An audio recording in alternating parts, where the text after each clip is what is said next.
ठीक है। So last class में देख रहे थे हम लोग स्पेस मिशंस की बात करी थी और स्पेस मिशंस को आगे बढ़ाएंगे। एंड इफ यू सी, सबसे पहले हमने चर्चा करी थी मंगलयान की, मार्स ऑर्बिटर मिशन। और इसमें हमने कुछ जनरल नॉलेज की बात ये भी करी थी कि आपको इंडिया ने जो है कैसे इंडिया आपको वन ऑफ द नेशन बनता है जो कि आपको, अच्छा ठीक है, मुझे लगा मेरी आवाज दूसरी जगह कहाँ से आने लगी। ठीक है, इंडिया आपको पहला नेशन बनता है जो कि फर्स्ट अटेम्प्ट में आपको मार्स तक पहुंचता है। इसके अलावा आपको बाकी कुछ और कंट्रीज के मिशन की हमने बात करी थी थोड़ी बहुत ही, कौन कौन सी वर्किंग में है। परजिवियरेंस को ध्यान में रखिएगा, ठीक है। परजिवियरेंस जो है अभी भी वर्किंग कंडीशन में ये है, तो अभी बहुत सारे, बट परजिवियरेंस लेकर के चर्चा में रहती है। ये नासा की मिशन जो है ये आपको रहेगी, ठीक है। इसके बाद वी टॉक्ड अबाउट, आपको चंद्रयान की बात करी थी। चंद्रयान में छोटे छोटे बहुत ब्रीफ में हमने चर्चा करी थी चंद्रयान 1 और 2 के बारे में।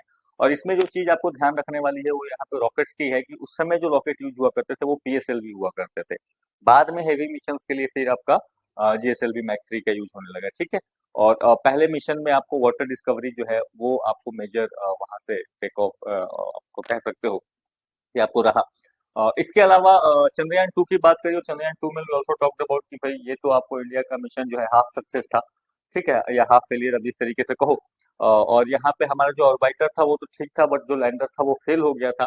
और यहाँ पे फिर अगेन हमें कुछ और चीजें बेहतर तरीके से मिली, जैसे वाटर की डिस्कवरी को आपने और बेहतर किया। इसके अलावा आपको क्रोमियम आर्गन जैसी चीजों के बारे में आपको पता चला। और उसके बाद यहाँ पे जो मेजर डिस्कशन का हमारा पोर्शन था that was around GSLV Mk, sorry Chandrayaan 3।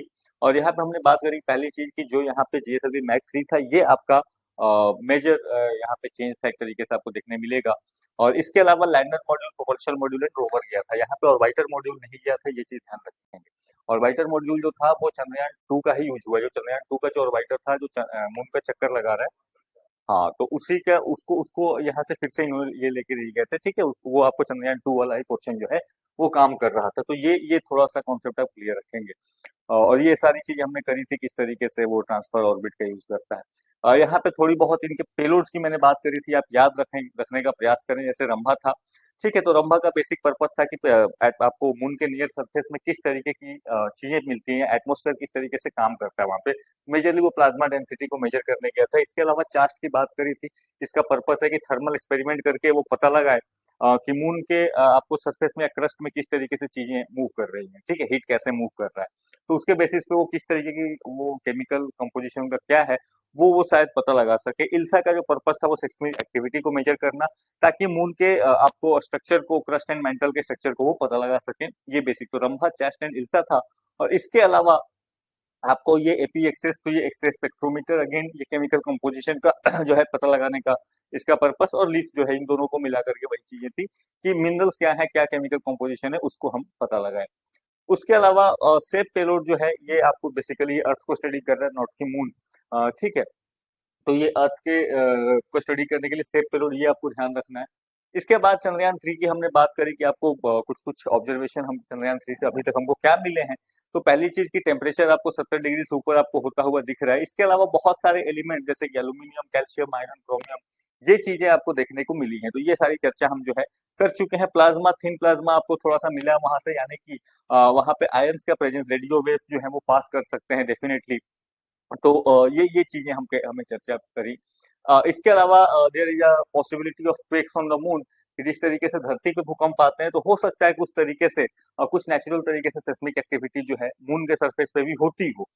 इसके अलावा क्रेटर और लूनर सॉइल की हमने बात करी। लूनर सॉइल में हमने बात करी थी कि वहां का जो लूनर सॉइल है वो काफी खुरदरे टाइप का है, ठीक है। वो इतना सॉफ्ट हमारे जैसा सॉइल नहीं है कि आप उस पर इम्प्रिंट, जैसे आप चलोगे तो आपके पैर के निशान नहीं बनेंगे। तो कुछ इस तरीके का सॉइल जो है वहां पे आपको देखने मिलेगा। कारण यही है कि वो रॉक चिप्स हैं, और मतलब रेगोलिथ है। रेगोलिथ आप कह सकते हो कि पूरी तरीके से वो जो पत्थर है वो मिट्टी नहीं बनी है, ठीक है, वो कंकरीला मिट्टी है, ठीक है, कुछ इस तरीके की मिट्टी है। और वहां पे एक यूनिक कंपोनेंट उनको मिला है जिसको उन्होंने कहा है एग्लूटिनेट्स। उसके प्रॉपर्टीज में अपने को नहीं देखना है, ये अपने उसके अलावा वी ऑल्सो टॉक्ट अबाउट कि चंद्रयान सॉफ्ट लैंडिंग को लेकर के कि क्या चीजें थी। और चंद्रयान सॉफ्ट लैंडिंग में जो चर्चा रही वो ये रही कि जहाँ पे आपका लैंडिंग हुई थी, that is known as the Shiva Shakti point, and तिरंगा पॉइंट जो आपका जहाँ पे कि पहले बार चंद्रयान 2 जो है वो क्रैश किया था अगस्त 23। This is known as the national space day. ये वन लाइनर में कहीं से भी आपको क्वेश्चन उठा के वो डाल देंगे, ठीक है, कि ये कब हुआ था, क्या हुआ था। और पहला मिशन भी बना सॉफ्ट लैंड करने का, इंडिया चौथा कंट्री। ये सारी की सारी चर्चा जो है हम कर चुके हैं। इसके अलावा साउथ पोल के क्या एडवांटेजेस हैं ये मैं डिस्कस कर चुका हूँ। ये उसके अलावा अगर मेजर कोई और डिस्कशन यहाँ पे था जो आपको याद रखने वाली पोर्शन था, तो वो ये था कि आने वाले कौन से लूनर मिशन जो हैं ये आपको देखने मिलेंगे, या कौन से जो रिसेंट में हुए हैं। तो साउथ कोरिया का दानोरी मिशन, ये याद रखें। जापान हाकुतो, अगेन यहाँ पे रोवर एंड पेलोड दोनों था। This was crash landed 2022। इसके बाद रशिया लूना 25 में चंद्रयान के साथ ही गया था, अपना चंद्रयान 3 के साथ ही। ये भी क्या हो गया था, क्रैश हो गया था। आने वाले टाइम में यूएस का आर्टेमिस 2 मिशन जो है, आर्टेमिस मिशन पूरा का पूरा यूएस का आप याद रखेंगे। उसके अलावा इजराइल का बेयरशिट 1 और बेयरशिट ये दूसरा, तो बेयरशिट 1 जो है वो भी क्रैश कर गया था, ठीक है। ये बेयरशिट 2 है जो कि आने वाले टाइम में होगा, और आने वाले टाइम में एक और मिशन होगा, that is the LUPEX mission. और ये जापान और इंडिया का ज्वाइंट मिशन आपको ल्यूपेक्स मिशन के तौर पे आपको दिखेगा, ठीक है। तो ये आने वाले टाइम में अगेन ये किसी तरीके से किसी भी एग्जाम में क्वेश्चन बनने के यहाँ से चांसेस भरपूर रहते हैं, ठीक है। इसके बाद हमने बात करनी थी अपने को आदित्य एल1 मिशन की। अच्छा, कंपास मत खोना, हम बात कहाँ पे कर रहे हैं, हम बात कर रहे हैं इसरो के सैटेलाइट्स की। और सैटेलाइट्स को समझने के लिए बाकी जो चीजें चाहिए हम उसको साथ में लेते चल रहे हैं, ठीक है। तो इसरो के सैटेलाइट्स में हमने इनसेट सीरीज की बात करी थी, ठीक है, कम्युनिकेशन सैटेलाइट्स की बात करी थी, अर्थ ऑब्जर्वेशन सैटेलाइट्स की बात करी थी। और उसके बाद वी वर टॉकिंग अबाउट कि आपको स्पेस एक्सप्लोरेशन के लिए उन्होंने और कौन कौन सी सैटेलाइट्स बनाई हैं। तो स्पेस सैटेलाइट्स की चर्चा हम जो है कर रहे हैं, ठीक है। सो लेयर्स ऑफ सन में पहले मैंने आपको चीजें बताई थी कि लेयर्स ऑफ सन में जो हम स्टडी करते हैं वो सन के आप कह सकते हो सन के एटमोस्फेयर को स्टडी करते हैं, ठीक है। ये जो इसका आपका इंटरनल स्ट्रक्चर है, that is the core, radiative zone and convection zone, हम उसकी उसकी ज्यादा चर्चा नहीं करते क्योंकि पहले ऊपर से तो समझे नीचे क्या है वो बात की चीज है, ठीक है। यहाँ पे हमने चर्चा जो है आपको सबसे मेजर हमारा फोकस जो होगा वो फोटोस्फेयर पे होगा। ये वो लेयर है जो कि आपको डायरेक्टली विजिबल होता है, डायरेक्टली इन द सेंस की नॉट की खुले आंखों से आप जो भी डिवाइसेस लगाते हो तो यही लेयर जो है ये आपको विजिबल होता है। फोटोस्फेयर के बाद you will find the chromosphere layer, ठीक है। ये क्रोमोस्फेयर लेयर है, यहाँ पे आपको बहुत हाई टेम्परेचर, तो टेम्परेचर जो है जैसे जैसे आप ऊपर की तरफ आ रहे हो टेम्परेचर आपको थोड़ा बहुत बढ़ता हुआ दिखेगा, ठीक है। तो अराउंड 4000 केल्विन और फोटोस्फेयर में आपको टेम्परेचर दिखेगा। बट ट्रोपोस्फेयर में आते हुआ तो 8000 10000 12000 केल्विन तक वो टेम्परेचर जो है वो चला जाता है, ठीक है। इसके बाद यहाँ पे एक लेयर होता है जिसको हम लोग कहते हैं ट्रांजिशन लेयर, और वहां पे बहुत ही तेजी से आपको उसके उसके लेयर्स में या जो उसकी प्रॉपर्टीज होती है उसमें बहुत ही ज्यादा तेजी से ट्रांजिशन आपको देखने मिलता है। वहां से ट्रांजिशन क्रोमोस्फेयर से लेकर के कोरोना तक जो आपको जो ट्रांजिशन लेयर है, जो कोरोना है, कोरोना का जो हमें सबसे ज्यादा परेशान करता है वो है कोरोना। रीजन ये है कि हम जो सन के सरफेस पे देखते हैं, जो भी उसके आउटर सरफेस है, जो भी सरफेस तक, वहां तक टेम्परेचर बहुत हाई नहीं होता। कोर में बहुत ज्यादा टेम्परेचर है, बट हाई ऊपर आते आते वो टेम्परेचर काफी कम हो जाता है।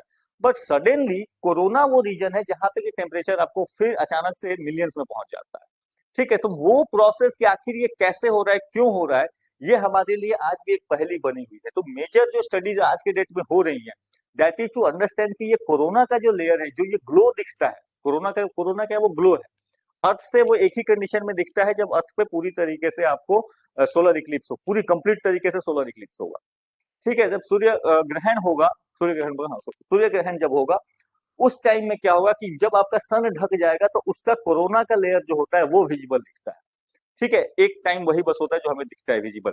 बात लेकिन ये कोरोना का जो लेयर है ये सन के सरफेस से थोड़ा दूर होते हुए भी इसके टेम्परेचर जो है काफी हाई हो जाते हैं, उसको स्टडी करना जो है मेन हमारा पर्पस हुआ है। इसके अलावा थोड़ी बहुत चर्चा हमने सनस्पॉट्स की करी थी, ये डार्क रीजन है आपको जो आपको सरफेस में मिलेंगे, ठीक है। इसके अलावा कोरोनल होल, यहाँ पे बहुत ही हाई मात्रा में एनर्जेटिक पार्टिकल जो है ये कोरोना में कोरोनल होल्स के थ्रू आपको बाहर निकलते हैं, ठीक है। सोलर प्रोमिनेंस की बात करी थी, ये सरफेस से थोड़ा बाहर निकले हुए फ्लेयर्स के तौर पे आपको ये दिखेंगे, ठीक है। तो ये मेजर जो चर्चा है हमारी इस चीज के अराउंड हुई थी, ठीक है। तो फोटोस्फेयर की बात करी थी, क्रोमोस्फेयर की भी टॉक्ड अबाउट, उसके अलावा transition region and transition region के बाद we talked about the corona. ये कोरोना जो है ये अपने को समझना है कि जो आखिर कैसे हो रहा है। तो मेजर जो पर्पस होता है आज के डेट में ज्यादातर स्पेस एजेंसीज का कि हम पहले इस कोरोना को समझे, ठीक है, क्योंकि कोरोना से हमने बात करी, कोरोनल मास इंजेक्शन भी निकलते हैं और वो कहीं ना कहीं आपको अर्थ की तरफ काफी हाई एनर्जेटिक पार्टिकल्स जो हैं वो अर्थ की तरफ आपको आते हैं, ठीक है। अगेन इसका अपर लिमिट अगर आपको पूछे, it it doesn't have any, ठीक है, वो कहाँ पे खत्म होता है, we don't say, we can say this thing. इसके अलावा कोरोनल होल्स की हमने बात करी थी, these are the dark areas in the solar corona. ये जो आपको रीजन में दिखा रहा हूँ कोरोनल होल्स के कुछ रीजन ये आपको देखने मिलेंगे, और यहाँ से जो है काफी आपको जो एनर्जेटिक पार्टिकल्स यहाँ से कई बार जो है वो आपको रिलीज होते हुए दिखेंगे। इसके अलावा सनस्पॉट्स, ये ध्यान रखेंगे, ये आपको जो है सनस्पॉट्स का साइकिल चलता है, वो सोलर साइकिल के साथ मूव करता है, बट ये थोड़े से डार्कर एरिया होता है, कूलर एरिया होता है, ठीक है। ठंड है, वैसे भी काला है, तो आप समझ लो कि लाइट कम एमिट हो रही है, ठीक है, लाइट कम एमिट हो रही है, एनर्जी कम है वहां पे, तो डेफिनेटली वो एरिया क्या होगा, टेम्परेचर उसका कम होगा। तो ये याद रखेंगे, सनस्पॉट जो है काले धब्बे की तरह दिखेंगे, और इनका टेम्परेचर जो होगा वो नॉर्मली नॉर्मल टेम्परेचर से वो क्या होता है, थोड़ा सा कम होता है, ठीक है। अब यहाँ पे इनका formation, magnetic fields and all we don't go. उसके बाद सोलर प्रोमिनेंस की हमने चर्चा करी थी, ये वैसे आपको एरियाज हैं जो सन से निकलते हुए आपको दिखेंगे, कुछ फ्लेयर टाइप से जो है वो उससे निकल रहा है, ठीक है। उसके बाद we talked about solar flares की, किस तरीके से आपको अर्थ में आपको अर्थ पे भी इम्पैक्ट डालता है, आपके एटमोस्फेयर भी डाल सकते हैं, associated with coronal mass injection. तो कोरोनल मास इंजेक्शन की जो हमने चर्चा करी, वहां पे कोरोनल होल से जो निकलते हैं, ठीक है, वहां से आपको उनको सोलर फ्लेयर्स कहा जाएगा, और इनमें क्षमता है कि आपको जीपीएस, रेडियो और सैटेलाइट कम्युनिकेशन, पावर ग्रिड्स, इनके साथ जो है ये छेड़खानी कर सकते हैं। Also we talked about solar winds की चर्चा हमने करी थी कि किस तरीके से अर्थ का जो आपका मैग्नेटोस्फेयर है, वो आपको अर्थ की जो मैग्नेटिक प्रॉपर्टी है वो आपको बचाती है इन सोलर फ्लेयर से या सोलर विंड से। बट कभी कभी सोलर विंड बहुत ज्यादा पावरफुल हो सकते हैं, और इन दैट कंडीशन अगर आयोनाइजेशन बहुत ज्यादा हो गया एटमोस्फेयर में, तो फिर उस कंडीशन में आपकी हो सकती है कि ये जो मैग्नेटोस्फेयर है ये पूरी तरीके से होल्ड ना कर पाए। एक्सट्रीम कंडीशन में, एकदम एक्सट्रीम कंडीशन में क्या हो जाएगा, ये अर्थ से लाइफ खत्म हो सकती है, ठीक है, खत्म हो सकती है पूरी तरीके से। एनर्जी इतनी ज्यादा हो जाएगी, आयोनाइजेशन इतना ज्यादा हो जाएगा कि पूरी लाइफ जो है यहाँ से खत्म हो सकती है। बट स्टिल उस एक्सट्रीम कंडीशन तक ना भी जाते हुए, आपको थोड़ा सा भी ज्यादा अगर सोलर विंड थोड़ा पावरफुल हो जाता है, उस कंडीशन में आपके सैटेलाइट्स जो है उन पे असर पड़ सकता है, आपका पावर ग्रिड जो है, आपको जितने कम्युनिकेशन सिस्टम काम कर रहे हैं, इन सब पे कहीं ना कहीं इम्पैक्ट पड़ेगा, बट ये इम्पैक्ट काफी बड़ा होगा, ठीक है। आप जस्ट इमेजिन करके देखो, ये एक महीने के लिए मोबाइल ना चलाने के लिए, ठीक है, तो एक महीने के लिए कोई कम्युनिकेशन नहीं, कोई मोबाइल नहीं, कोई टेलीविजन नहीं, कुछ नहीं, तो कितना मजा आएगा, नहीं? ठीक है, तो आपको जो है हमें आदत लग चुकी है कि भाई बिना मोबाइल के काम नहीं चलेगा। बहुत बहुत बहुत बहुत सारे लोगों को, उनको उनको उनको उनको मोबाइल उनके हाथ से ले लो, उनको समझ में नहीं आता कि भाई मैं करूं क्या, मेरे लाइफ में मोबाइल के अलावा और है क्या, ठीक है। तो कभी वैसी स्थितियां बन सकती हैं, इसीलिए जो है आप देखोगे कि जो टेलीग्राफ लाइन्स है या ये है, इनको पूरी तरीके से खत्म नहीं किया जाता है। एक्सट्रीम कंडीशन में, इमरजेंसी कंडीशन में वही काम आएंगे, इमरजेंसी कंडीशन में क्या आएंगे, फिर से लेटर लिखना पड़ेगा, पत्र लिखना पड़ेगा, ठीक है। तो पहुंचेगा ना एटलीस्ट कम से कम, और वो कहीं असर उसका, आप कम्युनिकेशन सिस्टम का असर देखो, अगर वो फेल हुआ, आपकी पूरी की पूरी बैंकिंग प्रणाली फेल हो जाएगी, ठीक है, कैश रखने की आदत नहीं है, तो फिर आपको समस्या होनी शुरू हो जाएगी। एटीएम, ऑब्वियसली एटीएम नहीं चलेंगे ना, आप बैंक से जाके कैश लेके आओगे, वो भी बैंक आज के डेट में सारे कनेक्टेड हैं, वो उनका उनका जो सेल है, हाँ, सेंट्रलाइज सिस्टम बना हुआ है, वो सारे की सारी चीजें फेल हो जाएंगी, आपका रेलवे ठप पड़ जाएगा, आपके आपके एविएशन सेक्टर ठप पड़ जाएंगे, यानी कि इसका इम्पैक्ट एक्सट्रीम कंडीशन में आपको लाइफ को हॉल्ट तक लाने तक हो सकता है।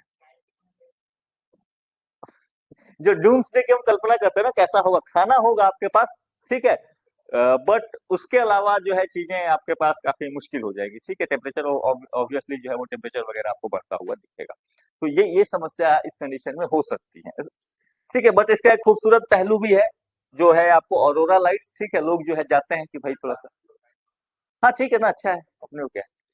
तो जो है यहाँ पे ऑरोरा का जो फॉर्मेशन होता है वो फिर आपको देखने मिलेगा, वो लोग देखने जाते हैं कि भाई चलो ऑरोरा देख लेते हैं, तो ये एक खूबसूरत पहलू है।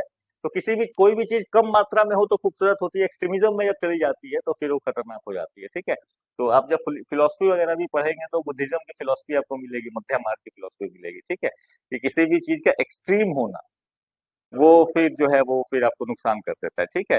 तो हिम्मत होना एक चीज है, और देखो एक होता है कि एकदम टिमिड है, उसको उसको उसको उसको बिल्कुल उसको बोल एक बार डांट दोगे तो रोने लगेगा, तो वो एक्सट्रीम केस ऑफ डरपोकनेस है वो, ठीक है, वो इसको इंग्लिश में मैंने एक नया शब्द निकाल दिया, ठीक है। तो हाँ, तो क्या होगा इस केस में क्या है कि दैट्स आल्सो नेगेटिव, बट आपको जरूरत से ज्यादा हिम्मती होना भी, वो भी फिर क्या है, वो रैशनेस आ जाती है आपके अंदर। आप हर चीज में कि नहीं नहीं मैं तो ऐसे तोड़ फोड़ करने वाला, तो वो भी आपका क्या हो एक्सट्रीम हो जाता है, वो खराब हो जाता है। तो आपको कहीं ना कहीं मध्यम मार्ग, हिम्मत जरूरत पड़े तो ठीक है, नहीं है तो ठीक है, अपना आराम से बैठे हुए। तो वो कहानी जो है आपको चलती है। चलो इसके बाद जो हम चर्चा करेंगे, before understanding Aditya L1 mission, हमें चर्चा करनी पड़ेगी लैग्रेंजेस पॉइंट्स की। देखो लैग्रेंजेस पॉइंट्स जो हैं, ये स्पेस में ऐसे पॉइंट्स होते हैं, या दो बॉडीज के बीच में स्पेसिफिकली ये ऐसे पॉइंट्स होते हैं जहां पे कि दो बॉडीज की जो ग्रेविटी है वो एक दूसरे को बैलेंस आउट करती है, और उसके वजह से वो जो ऑब्जेक्ट होगा वो ऑब्जेक्ट वहां पे स्थिर रह सकता है। होता क्या है, मान लो ये हम सबने पढ़ा है ना सिंपल में, कि भाई जितना जितना जिसका मास उतनी उसकी ग्रेविटी खींचेगी उसको। ठीक है, यानी कि इन दोनों के बीच में एक ऐसा पॉइंट तो आएगा जहां पे दोनों एक दूसरे को क्या कर रहे होंगे, दोनों से लगने वाला जो ग्रेविटेशनल फील्ड होगा या ग्रेविटेशनल फोर्स होगा वो एक दूसरे को क्या कर रहा होगा, बैलेंस आउट कर रहा होगा। तो इससे ज्यादा दूरी बढ़ा दोगे तो ग्रेविटेशनल फील्ड, ग्रेविटेशनल फोर्स जो इससे लग रहा है वो कम हो जाएगा। इसका मास कम है तो इसके पास में कर दोगे तो इसके वजह से जो ग्रेविटेशनल फोर्स है वो बढ़ जाएगा। तो मान लो कि इस साइड में फोर्स F1 लग रहा है, ये अपने F2 से खींच रहा है। ये लैग्रेंज पॉइंट वैसे पॉइंट है जहां पे F1 इक्वल्स टू क्या हो जाएगा, F2 हो जाएगा। ये वैसे पॉइंट्स हैं किसी भी दो बॉडी के अराउंड में, किसी भी दो बॉडी के अराउंड में, उसमें भी वो बॉडी जो कि घूम रही है। ठीक है, अपने को यहाँ बहुत फिजिक्स मिल जाएगा, बट ये दो बॉडी घूम रही है। जब ऐसा कंडीशन बनता है उसमें किसी भी दो बॉडी के सिस्टम में आपको 5 लैग्रेंज पॉइंट मिलते हैं। ठीक है, किसी भी दो बॉडी जो कि घूम रही है। अब क्या होगा, मान लो ये यहाँ पे बॉडी है स्पेशल केस में, और ये पूरा का पूरा सिस्टम घूम रहा है, ये पूरा का पूरा सिस्टम घूम रहा है। अब क्योंकि इस पे फोर्स लगेगा तो ये क्या होगा, ये भी इस बॉडी के साथ, इस जो ये जो सिस्टम आपका बन रहा है उस सिस्टम के साथ ये पूरा का पूरा, ये जो आपने कुछ भी स्पेसिफिक इस जगह पे आपने रख रखा है वो भी क्या करेगा, घूमना स्टार्ट कर देगा। तो ये कोई भी दो बॉडी सिस्टम जो होगी स्पेस में और वो आपको घूम घूम रही है, मूवमेंट है उसके अंदर में, तो जो ये लैग्रेंज पॉइंट बनते हैं ये टोटली 5 बनते हैं। 5 याद रखना, इनके नेमिंग पार्टिकुलरली किए गए हैं। ऐसा नहीं करना कि L1 किसी और को कर देना, L2 किसी और को कर देना। ठीक है, नॉर्मली हम क्या करते हैं, अगर ड्रॉ करते हैं ट्रायंगल तो चलो ABC कर दिया या ऐसे भी कर दिया तो कोई दिक्कत नहीं है, नहीं कोई इशू नहीं है। बट यहाँ पे ये ना करें, यहाँ पे स्पेसिफिकली इनकी नेमिंग करी गई है। ये आपको मान लो ये सन है, मान लो कि सन ही है, ये अर्थ है। ठीक है, तो यहाँ पे इसके बीच में एक लैग्रेंज पॉइंट तो यहाँ पे आपको बनेगा। ठीक है, इसके अलावा L1 और इसके जस्ट अपोजिट में आप याद रखेंगे L2, ये पॉइंट भी बन रहा है। ये क्योंकि दोनों घूम रहे हैं इस वजह से ये इसमें यहाँ पे सेंट्रीपिटल फोर्स भी एक्ट में आता है, एक तीसरा फोर्स भी एक्ट में आता है, इसलिए यहाँ पे एक से ज्यादा सिस्टम आपको बनते हुए दिख रहे हैं, अदरवाइज 3 ही बनते। ठीक है, ये आपको बनेंगे L1 L2, और इसके बाद एकदम ऑपोजिट में आप चले आएंगे L3। तो पहले 3 जो है वो क्या है, स्ट्रेट लाइन में, इसको याद रखेंगे L1 L2 L3, L4 L5 को आप इधर उधर कर सकते हो, कोई इशू नहीं है। ठीक है, L4 या L5, L4 यहाँ भी लिख दोगे, यहाँ भी लिख दोगे तो कोई फर्क नहीं है, वो दोनों सेम। ठीक है, तो ये चीज ध्यान रखेंगे, L1 L2 और L3। तो L1 जो है पहला इनके बीच का, L2 opposite side of the smaller object. ठीक है, और L3 जो है वो फार अवे, दोनों से ही जो है वो काफी डिस्टेंस पे L3 बनेगा। और यहाँ पे इनसे एक डेफिनेट एंगल पे बनता हुआ आपको L4 और L5 आपको बनता हुआ दिखेगा। ठीक है, तो ये पॉइंट्स ध्यान रखेंगे। यहाँ पे आपको सिर्फ इतना याद रखना है कि ये वैसे पॉइंट्स होते हैं जहां पे कि दोनों का ग्रेविटी जो है एक दूसरे को क्या करता है, बैलेंस करता है। अब इसके वजह से क्या हुआ कि मान लो आपने यहाँ पे कोई स्पेसक्राफ्ट रख दिया। ठीक है, अब ये अर्थ जो है इसके साथ घूम रही है, अर्थ जो है सन के चारों तरफ चक्कर लगा रही है, तो ये पॉइंट क्या होगा, ये अपने आप इस सिस्टम को बैलेंस में रखे हुए है, ये भी अर्थ के साथ अपना धीरे धीरे क्या करता रहेगा, घूमता रहेगा। आपने यहाँ पे रखा, ये भी अर्थ के साथ अपना क्या करता रहेगा, घूमता रहेगा। तो उसके लिए आपको अलग से फ्यूल नहीं खर्च करनी पड़ती।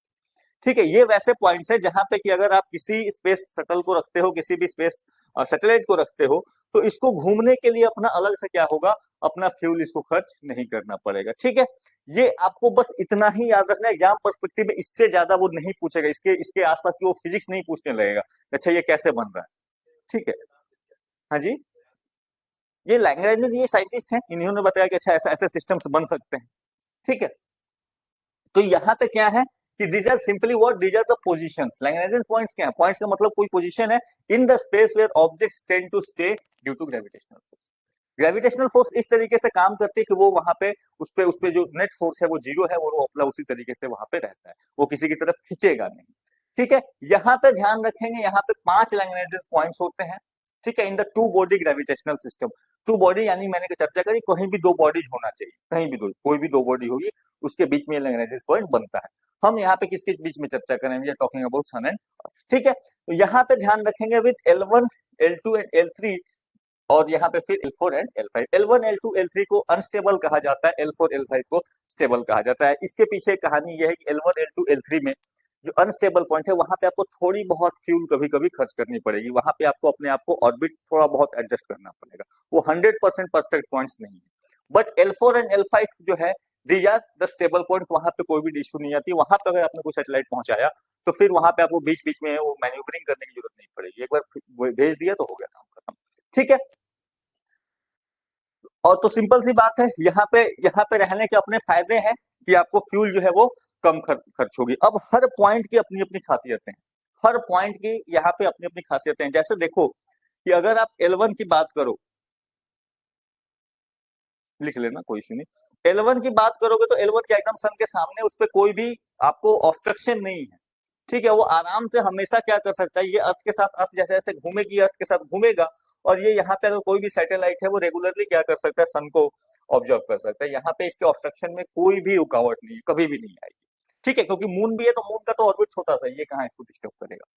ठीक है, तो ये क्या होगा, ये हमेशा आपको कंटिन्यूअसली सन को ऑब्जर्व कर सकता है। L2 के भी अपनी खासियतें हैं। अगर आपको जो है स्पेस में ऐसे ऐसे वेवलेंथ को ऑब्जर्व करना है जो कि विजिबल लाइट्स ना हो, यानी इंफ्रारेड में आपको ऑब्जर्व करना है। ठीक है, तो आप क्या चाहते हो कि सन की जो मेजर आपको वेवलेंथ आ रही है, सन से जो मेजर लाइट्स आ रही है, जो विजिबल लाइट आ रही है, अल्ट्रावायलेट लाइट आ रही है, वो मैं ऑब्जर्व ना करूं, मैं केवल वैसे लाइट ऑब्जर्व करूं जो कि इंफ्रारेड में बहुत उनका वेवलेंथ बड़ा हो। तो उसके कंडीशन में क्या करेंगे, ये यहाँ पे L2 पे लाके रखते हैं।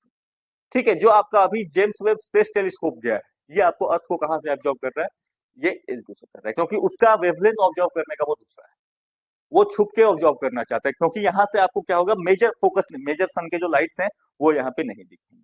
ठीक है, तो इसलिए L1 और L2, L3 तक जाना थोड़ा मुश्किल है, क्योंकि ये डिस्टेंस जो है ये काफी, आप देखो आज डेट में this distance is very higher, तो यहाँ तक जनरली वो यूज नहीं करते। L4 और L5 का भी यूज हो सकता है, ऑब्वियसली मेजरली जो यूज हुए हैं L1। नहीं नहीं, 4 5 का भी यूज किया गया है। ठीक है, L3 का नहीं अभी तक हुआ है।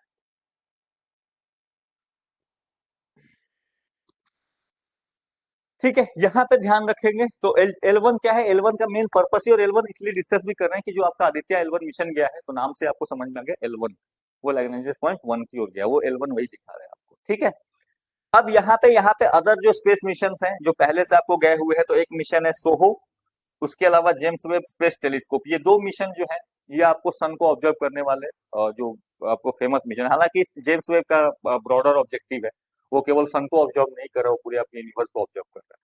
ठीक है, बट सोहो मिशन जो है नासा और ईएसए, तो एक और मिशन आप याद रखेंगे, क्योंकि अब आपको आ गया है आदित्य का, तो सोहो भी आपसे पूछा जा सकता है।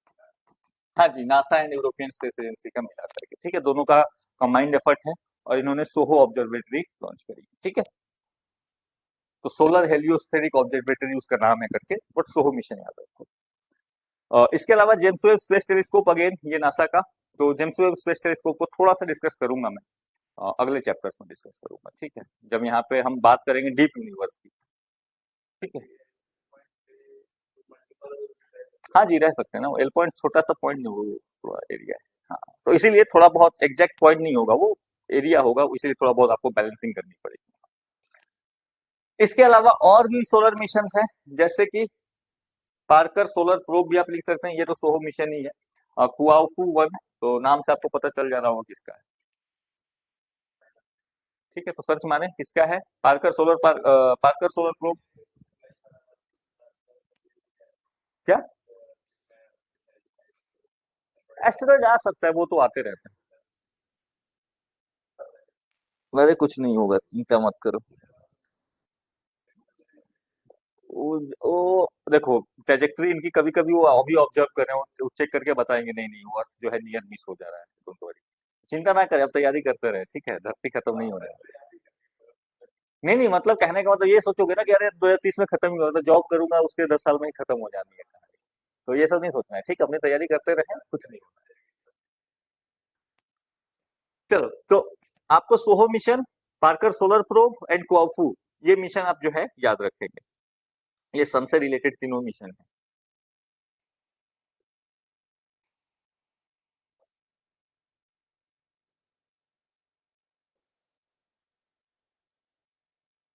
ऑनलाइन किसी को कोई डाउट हो तो आप जरूर पूछे, ठीक है। मैं कमेंट सेक्शन देखता रहता हूँ, आपका chat section, so don't worry.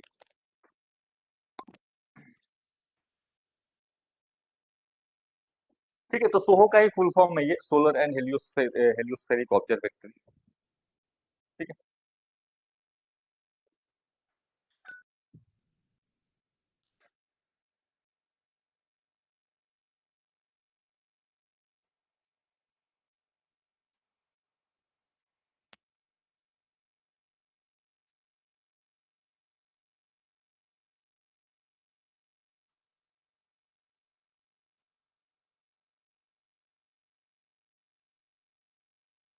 ठीक है, और L1 L2 L3 unstable, L4 L5 जो है वो स्टेबल है। अब इससे ज्यादा क्वेश्चन डीप में नहीं पूछना चाहिए, इससे ज्यादा डीप में पूछे तो फिर वो फिजिक्स पूछ रहा है, वो जनरल स्टडीज नहीं पूछ रहा है। डन।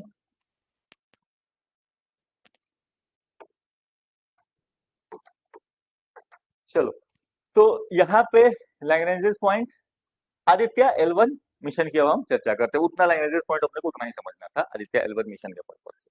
सोलर सन को समझा, सन के लेयर्स को समझे, लैग्रेंजेस पॉइंट को समझ लिया।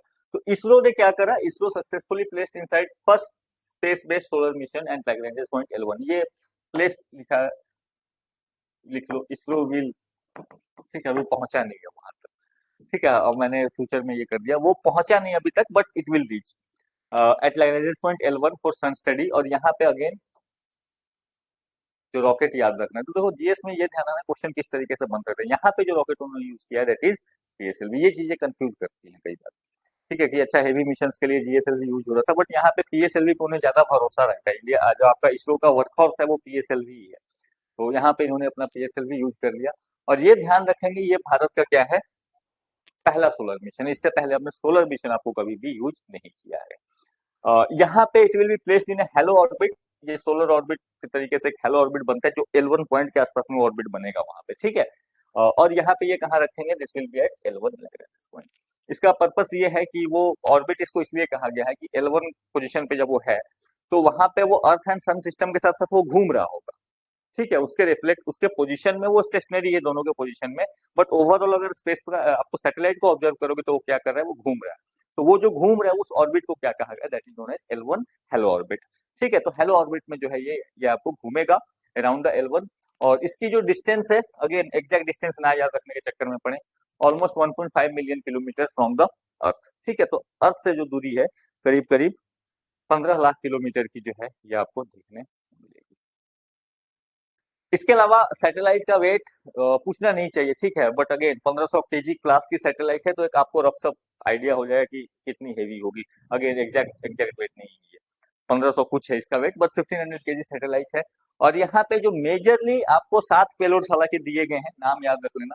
बट मेजर जो है दैट इज मेन पेलोड जो है that is visible emission line coronagraph, VLEC। इसका जो पर्पस होगा क्या करेगा कि जो भी विजिबल रेंज में आपको लाइट आ रही है उसको स्टडी करके वो जानने का प्रयास करेगा कि सन के सरफेस पे आखिर हो क्या रहा है।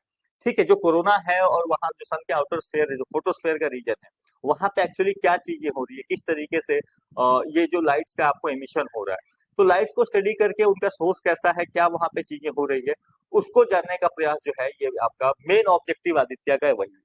ठीक है, उसका पर्पस यही है कि सन के आउटर लेयर्स को मैं समझूं, खास करके कोरोना को, फोटोस्फेयर को। ठीक है, इनको इनको समझना जो है, फोटोस्फेयर, क्रोमोस्फेयर एंड कोरोना, ये 3 लेयर्स को उसका जो है मेजर उसका पर्पस है उसको स्टडी करना। तो इतनी चीज जो है आप ध्यान रखेंगे।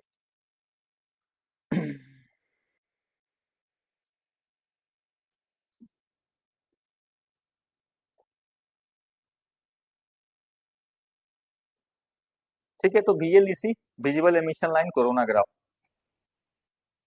अब यहाँ पे क्वेश्चन बनने के चांसेस क्या हैं? एक तो आदित्य L1 मिशन से सिंपल क्वेश्चन पूछ लेगा कि कौन सा रॉकेट यूज हुआ था, जिस तरीके से वो क्वेश्चन पूछता रह रहा है, ठीक है। दूसरा वो आपसे पूछ लेगा कि लैग्रेंजेस पॉइंट रिसेंटली ये किस लिए चर्चा में रहा, तो ये क्या होता है, एक तरीके से ऐसे क्वेश्चन बन जाएगा, ठीक है। तीसरा इसमें और पूछना चाहेगा तो ये पूछेगा, अगर और डिटेल में जाएगा कि जो आदित्य L1 मिशन में भेजा गया है वो किस लैग्रेंजेस पॉइंट में आपको एडजस्ट किया गया है, ठीक है। L1 L2 L3 L4 option बनाना काफी इजी है, ठीक है। और अगर बहुत डिटेल में पूछ ले, बहुत डिटेल अगर वो पूछ लेगा तो शायद वो इसको पूछ लेगा कि विजिबल एमिशन लाइन कोरोनाग्राफ ये किस स्पेस मिशन में रिसेंटली यूज हुआ है, ठीक है। ये अगर थोड़ा अच्छा क्वेश्चन बन जाएगा, विजिबल एमिशन लाइन कोरोनाग्राफ। लेकिन ध्यान रखना इसके तरीके याद है, ठीक है। कोरोना है, कोरोना की स्टडी कर रहे हो आप, सन को स्टडी कर रहे हो, ठीक है। अब इससे बाहर क्वेश्चन बनाने का, ठीक है, डन।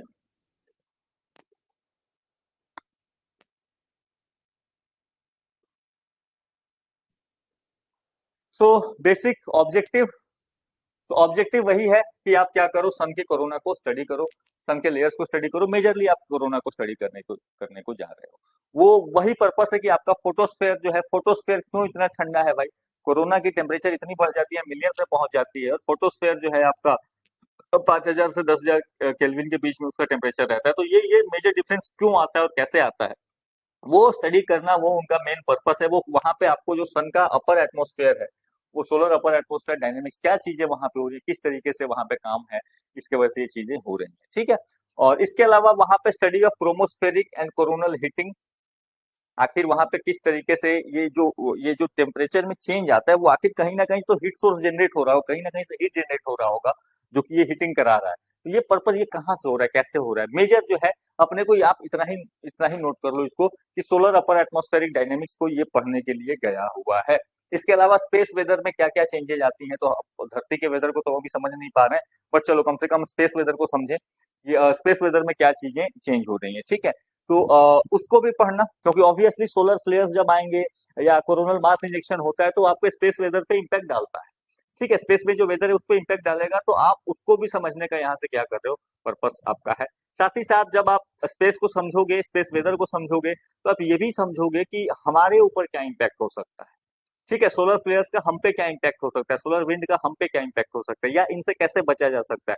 तो ऑब्वियसली सन से जुड़ने वाली चीजें, तो सन के लेयर्स और सन का इम्पैक्ट, सन का जो भी कोरोनल मास इंजेक्शन या जो सोलर फ्लेयर्स होते हैं, उसका इम्पैक्ट स्पेस में या अर्थ पे क्या चीजें हो सकती हैं, वो स्टडी करना मेजरली क्या है, इसका पर्पस है। इतना ही तो आप सिंपली याद रखेंगे, सन के एटमोस्फेयर को स्टडी करने के लिए गया है, दैट्स इट, ठीक है। बाकी वो क्या स्टडी करेगा डिटेल्स में, वो अपने काम, ठीक है। लाइट को डिफरेंट वेवलेंथ्स में वो पढ़ेगा, उसके सोर्सेज क्या हैं, कैसे ये चीजें बन रही है, उसको समझने का वो प्रयास करेगा।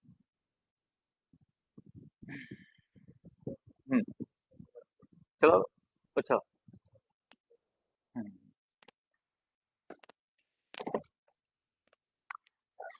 राहुल, एक फैन चला दो ना, वही वही सेवन का, वो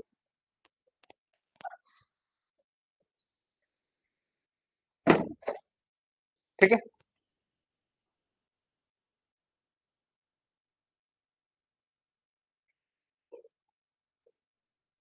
डन। चलो, इसके बाद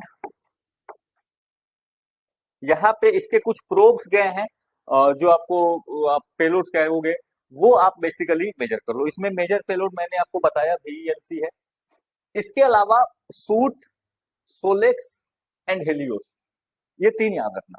सूट, सोलेक्स एंड हेलियोस। अब इनके पर्पस ये सारे के सारे लाइट को स्टडी कर रहे हैं, तो इसलिए इसको अलग से नहीं लिखवाया मैंने, किसके इसके फुल फॉर्म क्या है, क्या कर रहे हैं, वो डिटेल्स आई डोंट थिंक उतने डिटेल में कोई एग्जाम में आपसे पूछेगा, ठीक है। बट हाँ, वो पूछ सकता है ये सूट क्या है, या सोलेक्स क्या है, हेलियोस क्या है, ठीक है। तो सूट अगेन एस सन, याद रखना, मिलता जुलता जाएगा, ठीक है। सोलेक्स अगेन सोलर वहां पे आपको दिख रहा है।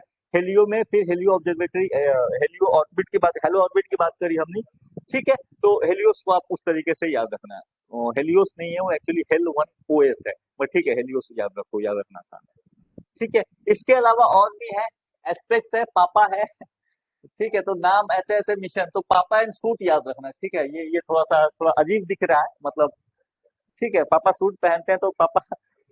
तो जैसे भी आपको याद रहे, ये पेलोड्स के नाम आपसे पूछ लेगा कभी भी, ठीक है। ये अब इसका कोई ये भरोसा नहीं होता है। इसके अलावा मैग्नेटोमीटर्स भी गए हुए हैं, तो वो ये तो नहीं पूछेगा। ये इसलिए पूछ सकते नहीं, ये थोड़ा सा देखने में अजीब लग रहा है, मतलब अच्छा लग रहा है या बुरा लग रहा है, जो भी लग रहा है। वो सूट एंड पापा टर्म्स वो जो है वो पूछ सकता है। बाकी मुझे नहीं लगता यहाँ से और कुछ आपका बनेगा। आई डोंट थिंक क्वेश्चन बनेगा, बट फिर भी एक्सट्रीम केसेस के लिए आपको तैयार रहना चाहिए। ठीक है, किसी को लग गया कि अच्छा ये अच्छा लग रहा है, मैं पूछ लेता हूँ। अब ये कारण है ना, अब वो पूछ सकता है कि अच्छा ये पापा जो है ये किससे जुड़ा हुआ है, वो किसी की हवा नहीं लगेगी ये क्वेश्चन कहाँ से आया है। ठीक है, अगर आपने नहीं पढ़ा है तो फिर आप ना इस पे गेस कर पाओगे ना कुछ कर पाओगे। अगर उसने उसका फुल फॉर्म नहीं लिखा तो फुल फॉर्म लिख दिया तो फिर ठीक, फिर भी ठीक है, वो गेस कर लोगे। बट ऐसा मुश्किल हो जाएगा।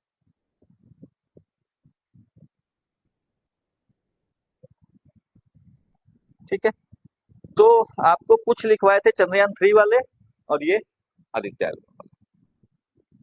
ये प्योर रट्टा मारने की चीजें हैं। पहुंच जाएगा आने वाले टाइम, आई थिंक 3 महीने और 3 मंथ्स होता है। एग्जैक्ट डेट मुझे भी नहीं याद है।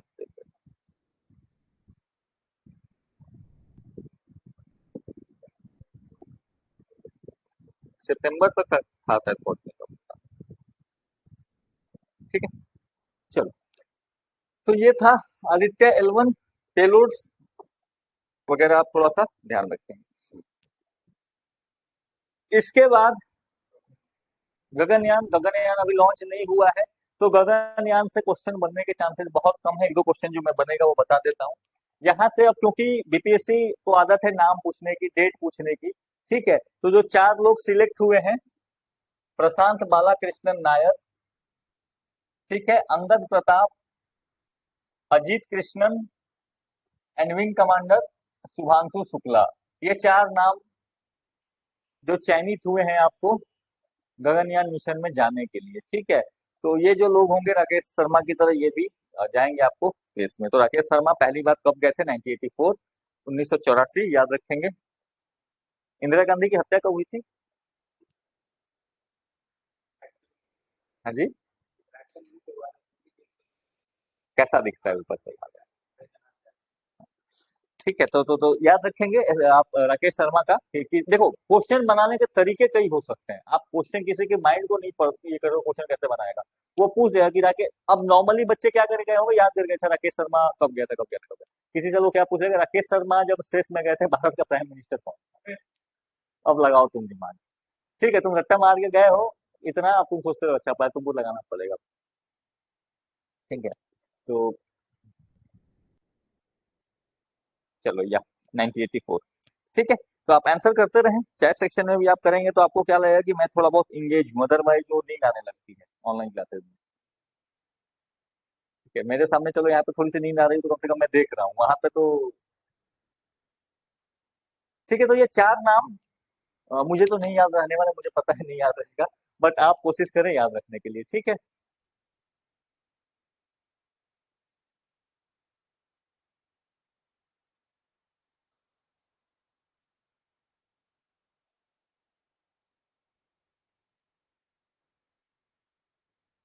ऐसा इसको चारों पूरा मत याद रखना, एक एक शॉर्टकट या शॉर्टकट कुछ बना लोगे तो नाम याद रह जाएंगे, ठीक है।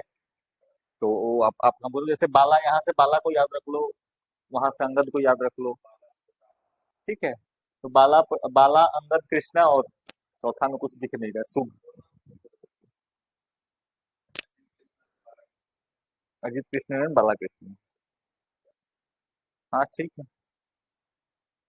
ठीक है। तो ये चार चार नाम आपको से याद रखेंगे, राकेश शर्मा 1984, इससे ज्यादा अब तो जब मिशन होगा तो देखा जाएगा। ठीक है।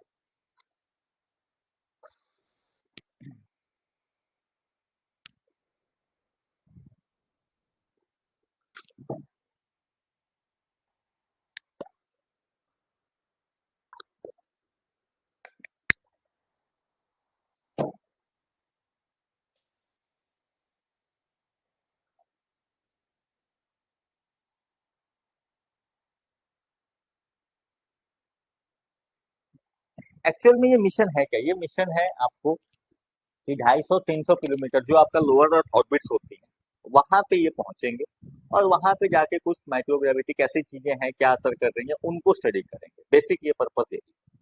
तो ये ऐसा नहीं है कि स्पेस में जाकर के कुछ बहुत बड़ा कारनामा करने वाले, बट हाँ अपना इसरो तो टेस्टिंग कर रहा है कि क्या मैं बना पा रहा हूँ कि नहीं उस तरीके की चीजें। तो आने वाले फ्यूचर टाइम में ये स्पेस एक्सप्लोरेशन के लिए बढ़ता कदम होगा एक तरीके से। हाँ, तो वो ऑब्वियसली जो है एक तरीके से ये आपका एक तरीके से आप कह सकते टेस्टिंग फेज है। बट स्टिल भारत के लिए काफी इंपॉर्टेंट भी हो जाता है, क्योंकि ये आप इंडिपेंडेंटली पहली बार जो है इस तरीके के मिशन आप करने जा रहे हो। यहाँ पे सो बेसिक पर्पस वही है कि 3 मेंबर क्रू, ये 4 मेंबर 3 मेंबर होंगे, वो इसके साथ लिख लेना।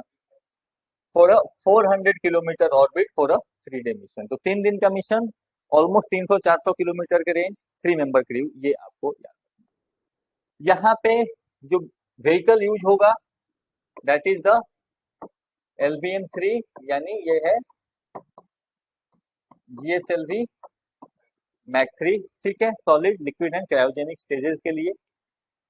तो ये अभी तक मेजर जो अपडेट है वही, उसके अलावा इसमें बहुत सारे सिस्टम्स उन्होंने चेक करे हैं। ठीक है, environmental control and life support system, ये रिसेंट के जो चर्चा करी है। इन्वायरमेंटल आपको जो control and life support system का पर्पस वही है कि जिसमें वो रहेंगे, आपको जिस एस्ट्रोनॉट्स हैं, तो वहाँ का एनवायरनमेंट कैसा हो, वो कैसे उसको मैनेज करेंगे, तो उसको लेकर के उन्होंने चर्चा करी है। आप वो सारी चीजें आपको देनी पड़ेंगी ना। आप सोचो जस्ट छोटी छोटी कितनी चीजें वहाँ पे आपको ध्यान रखनी होगी कि आप ऐसा सिस्टम डिजाइन करो कि वहाँ पे जो है आपकी ऑक्सीजन की प्रेजेंस जो है बनी रहे। ठीक है, टेम्परेचर जो है वो टेम्परेचर कंडीशंस ह्यूमन लाइफ बनी रहे। ठीक है, कार्बन डाइऑक्साइड जो है वो निकलता रहे। तो ये सारी चीजें की जो है वो चिंता, मतलब उसको लेकर के जो सिस्टम इन्होंने डेवलप किया है। यहाँ पे इसीलिए स्पेसिफिकली उन्होंने नेशनल एडवाइजरी काउंसिल भी एक बना रखी है और गगनयान के लिए, क्योंकि ये भारत का आप कह सकते हो कि साख की बात होती है थोड़ी सी। आप मार्स में फेस मॉम जो है मिशन, मार्स और बाइटर मिशन में आपने अच्छा किया, आप गगनयान में अच्छा किया, तो आप चाहते हो कि चंद्रयान, ये जो सॉरी चंद्रयान में अच्छा किया, तो गगनयान में भी आप क्या करो, बेहतर करो। तो ये आपकी कैपेबिलिटी को डिमोन्स्ट्रेट करेगी। तो इसीलिए जो भी दिक्कतें हैं और ये है, तो नेशनल एडवाइजरी काउंसिल, और जो भी इनको मदद चाहिए होगी वो सीधा वो प्राइम मिनिस्टर से मांग सकते हैं। तो इस तरीके की इनको ये है। ठीक है। हाँ जी। ऑब्वियसली स्पेस डिपार्टमेंट जो है वो प्राइम मिनिस्टर के अंदर में है। ठीक है, और वो इम्पोर्टेंट तो हाँ है ही, आने वाले टाइम में आपको तो बन ही रहा है। ठीक है, एटॉमिक एनर्जी काउंसिल, AEC। हाँ जी। हाँ हाँ, ऑब्वियसली नहीं, पैसे की भी बात है ना। इसरो अच्छा करेगी तो पैसा आएगा हम लोग के पास। स्पेस टूरिज्म तो खैर अभी तो 10 साल टाइम है स्पेस टूरिज्म में, बट पैसा आना शुरू हो जाएगा। मुझे मेरा सबसे पहला पर्पस है पैसा आना चाहिए। सैटेलाइट लॉन्च करेंगे, जैसे जैसे आपकी चीजें बेहतर होंगी, आप सर्विसेज प्रोवाइड करोगे, तो आपको क्या होगा, पैसा आना चाहिए। ठीक है, तो चलो इसके अलावा और एक क्वेश्चन यही बन सकता है कि अभी तक मैंड मिशन स्पेस में किसने भेजा है? तो केवल और केवल 3 कंट्रीज रही हैं, यूएस, रशिया एंड चाइना। ठीक है, जापान नहीं है यहाँ पे, यूरोपियन स्पेस एजेंसी नहीं है, क्योंकि ऑप्शन में कभी हम गलती कर लेते हैं इस तरीके की। ठीक है, तो ये ध्यान रखेंगे, यूआरसी इंडिया। ठीक है, यूएस, रशिया, चाइना। ठीक है, यूआरसी इंडिया,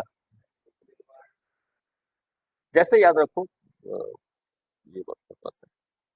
ठीक है, ये सब कीवर्ड्स कहाँ काम आते हैं पता है? जहाँ पे कि अब याद करना होता है आपको, मिनरल मिनरल डिस्ट्रीब्यूशन। अच्छा, किस कंट्री में कौन सा मिनरल जो है ज्यादा मात्रा में है, आप अरेंज कीजिए 1 से 5 तक, कम से कम आप माइंड मैप बनाते हो किस स्टेट में कैसे है। तो यहाँ पे इस तरीके के जो है वो काम करते हैं आपको, बिल्कुल काम आएगा। आप 1 से 7 तक आपको याद रखना है, मान लो कि तो आप ऐसे करके याद रख लेंगे। ठीक है, चलो।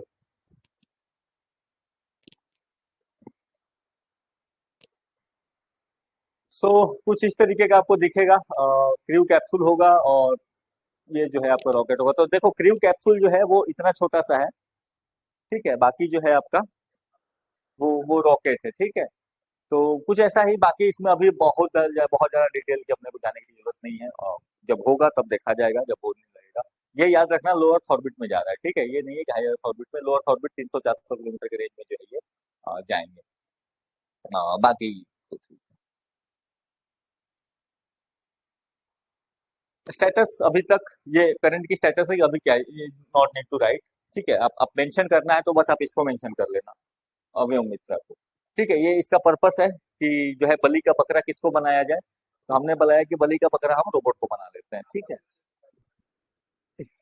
हमने क्या करा, हमने एक रोबोट बनाया और ये रोबोट जो है आपको जो टेस्ट फ्लाइट वगैरह करने का जो काम होगा ये रोबोट आपको करेगा। तो वो बेसिक आइडिया आपको है जो है व्योम मित्रा। तो आपसे सिंपली पूछ लेगा कभी ये व्योम मित्रा कहाँ से जुड़ा हुआ है, ठीक है, ये कौन ग्रह का प्राणी है। ठीक है, तो ये आपको रोबोट है जो आपको बताया है। अभी रिसेंटली यही हुआ है कि बाकी जो सिस्टम सब सिस्टम बनने थे उसको वो कंप्लीट हो चुके हैं। ह्यूमन रेटेड L110G विकास इंजन, यानी जो आपका GSLV है उसको टेस्ट किया गया कि भाई ह्यूमन पर्पस के लिए जा रहा है ना। इससे पहले उसका पर्पस क्या होता था, सैटेलाइट का, तो हीटिंग ज्यादा भी हुई तो कोई बात नहीं। तो बट यहाँ पे वो ह्यूमन रेटेड किया है इन्होंने। इसके अलावा आप बाकी मॉड्यूल वगैरह टेस्ट किया तो नॉट इम्पोर्टेंट, इसको नोट ना करें, केवल इसको आप नोट कर लें। ठीक है, क्योंकि ये तो आपको रेगुलर चेंज होने का है, ये तो हर एक महीने बाद इसको खोजोगे तो कुछ अलग चेंज हो गया, कुछ और स्टेटस अपडेट हो गया। ठीक है, तो उसको आप रहने देंगे। यहाँ पे अब जब लॉन्च होने को है, देखते हैं कब लॉन्च होता है। 2025 का शेड्यूल है, 2026 का शेड्यूल कब का है? 2025 का टारगेट होना तो 24 का ही था। ठीक है, अभी बट मेन टारगेट तो देखो 2025 का लेके चल रहे हैं, कब तक होता है। ठीक है, तो ये जो आपको सारे मिशन हैं 2023 में, हाँ 2023 में ही होना था। ये करो, ये हो गए आपके सारे के सारे। हमने चर्चा कर ली इसरो के बारे में। इसरो के चर्चा में हमने सारे सैटेलाइट्स देख लिए, सारे स्पेस मिशन देख लिए, उसके सारे आपको जो लॉन्च व्हीकल्स वगैरह सबकी सारी चीजें हमने देख ली, इसरो की हिस्ट्री अलग से देख ली है। इसके अलावा रिसेंट में कुछ और एक दो मिशन जो हैं वो साथ में आप देख लो, और जो इम्पोर्टेंट है थोड़े बहुत। ठीक है, तो एक मिशन जो है ये आने वाले टाइम में, ये है निसार। ठीक है, तो जहाँ निसार, यहाँ पे नासा इसरो है। ठीक है, तो जहाँ निसार नहीं है यहाँ पे NASA ISRO synthetic aperture radar है। सिंथेटिक अपर्चर रडार, तो ये क्या है, ये एक लो अर्थ ऑर्बिट ऑब्जर्वेटरी बना रहा है, developed in collaboration with NASA. और यहाँ पे बेसिक जो पर्पस यही है कि आप ग्लोब को क्या करेंगे, मैपिंग करेंगे। इसका जो बेसिक पर्पस है वो मैपिंग करने का है। ठीक है, तो ये काफी हाई रेजोल्यूशन में अर्थ को क्या करेगा, मैप करेगा। तो ये इसका आपको जो है वो पर्पस रहेगा, ताकि हम धरती में होने वाले चेंजेस को ज्यादा बेहतर तरीके से हम क्या कर सके, ऑब्जर्व कर सके। ठीक है, ये इसका पर्पस है कि आपको जंगल किस तरीके से बदल रहे हैं, आपको जो है आपको बर्फ किस तरीके से चेंज हो रहे हैं, आपको जो डिजर्टिफिकेशन है वो किस तरीके से हो रही है। तो उसको करने का जो है यहाँ पे ये पर्पस है आपका निसार रडार का। ठीक है, तो ये क्या करेगा, it is significant for ecosystem and resource tracking. ठीक है, जंगल कितने हैं, पानी आपको वेटलैंड्स कितने बचे हुए हैं, उसको पड़ेगा, डिजास्टर मैनेजमेंट वगैरह में हेल्प करेगा। क्रायोस्फेयर ट्रैकिंग, क्रायोस्फेयर क्या था? ठीक है, ये स्नो स्नो लेयर है। तो ठीक है, बर्फ कितना बढ़ रहा है कितना कम हो रहा है, बढ़ तो नहीं रहा है। जंगलों में क्या चेंजेज आ रहे हैं, लैंड यूज में क्या चेंजेज आ रहे हैं। ठीक है, आपको जो वाटर बॉडीज है उनमें क्या चेंजेज आ रहे हैं, तो उसको उसको पढ़ने का जो बेसिक काम है ये आपको करेगा दिस निसार मिशन। तो निसार को इतना ही याद रखना, बाकी जब लॉन्च होगा तो इसको अपने देखा जाएगा। ठीक है, नासा इसरो सिंथेटिक एपर्चर, तो नाम से ही क्लियर हो जाएगा, NI और SAR, साथ है सिंथेटिक एपर्चर रडार। तो 25-26 इसका भी टेंटेटिव डेट है। देखो इसमें जो है कुछ चीजें नासा प्रोवाइड, जैसे आपका जो मेन उसका जो पेलोड है, जो सैटेलाइट है, वो इसरो प्रोवाइड, सॉरी वो नासा प्रोवाइड कर रही है। दो रडार नासा प्रोवाइड कर रही है, एक रडार जो है वो इसरो का है। और इसरो जो है आपको व्हीकल जो है प्रोवाइड कराने का काम इसरो कर रही है। ठीक है, सस्ता में हम ही भेजते हैं तो हम ही भेजते हैं।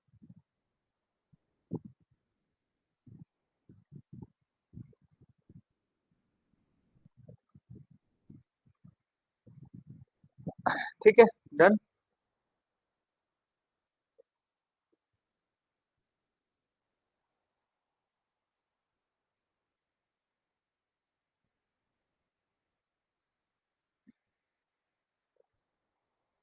तो जब निशान मिशन लॉन्च हो जाए तो थोड़ा सा इसके डिटेल्स आप देख लेंगे, अभी तो कुछ डिटेल्स है नहीं तो क्या ही बताया जाए।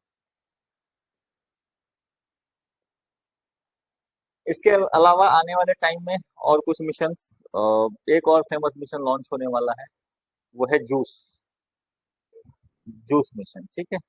जूनो लॉन्च हुआ था फॉर द जुपिटर, ठीक है। और ये जूस मिशन है, this is again for the moons of Jupiter.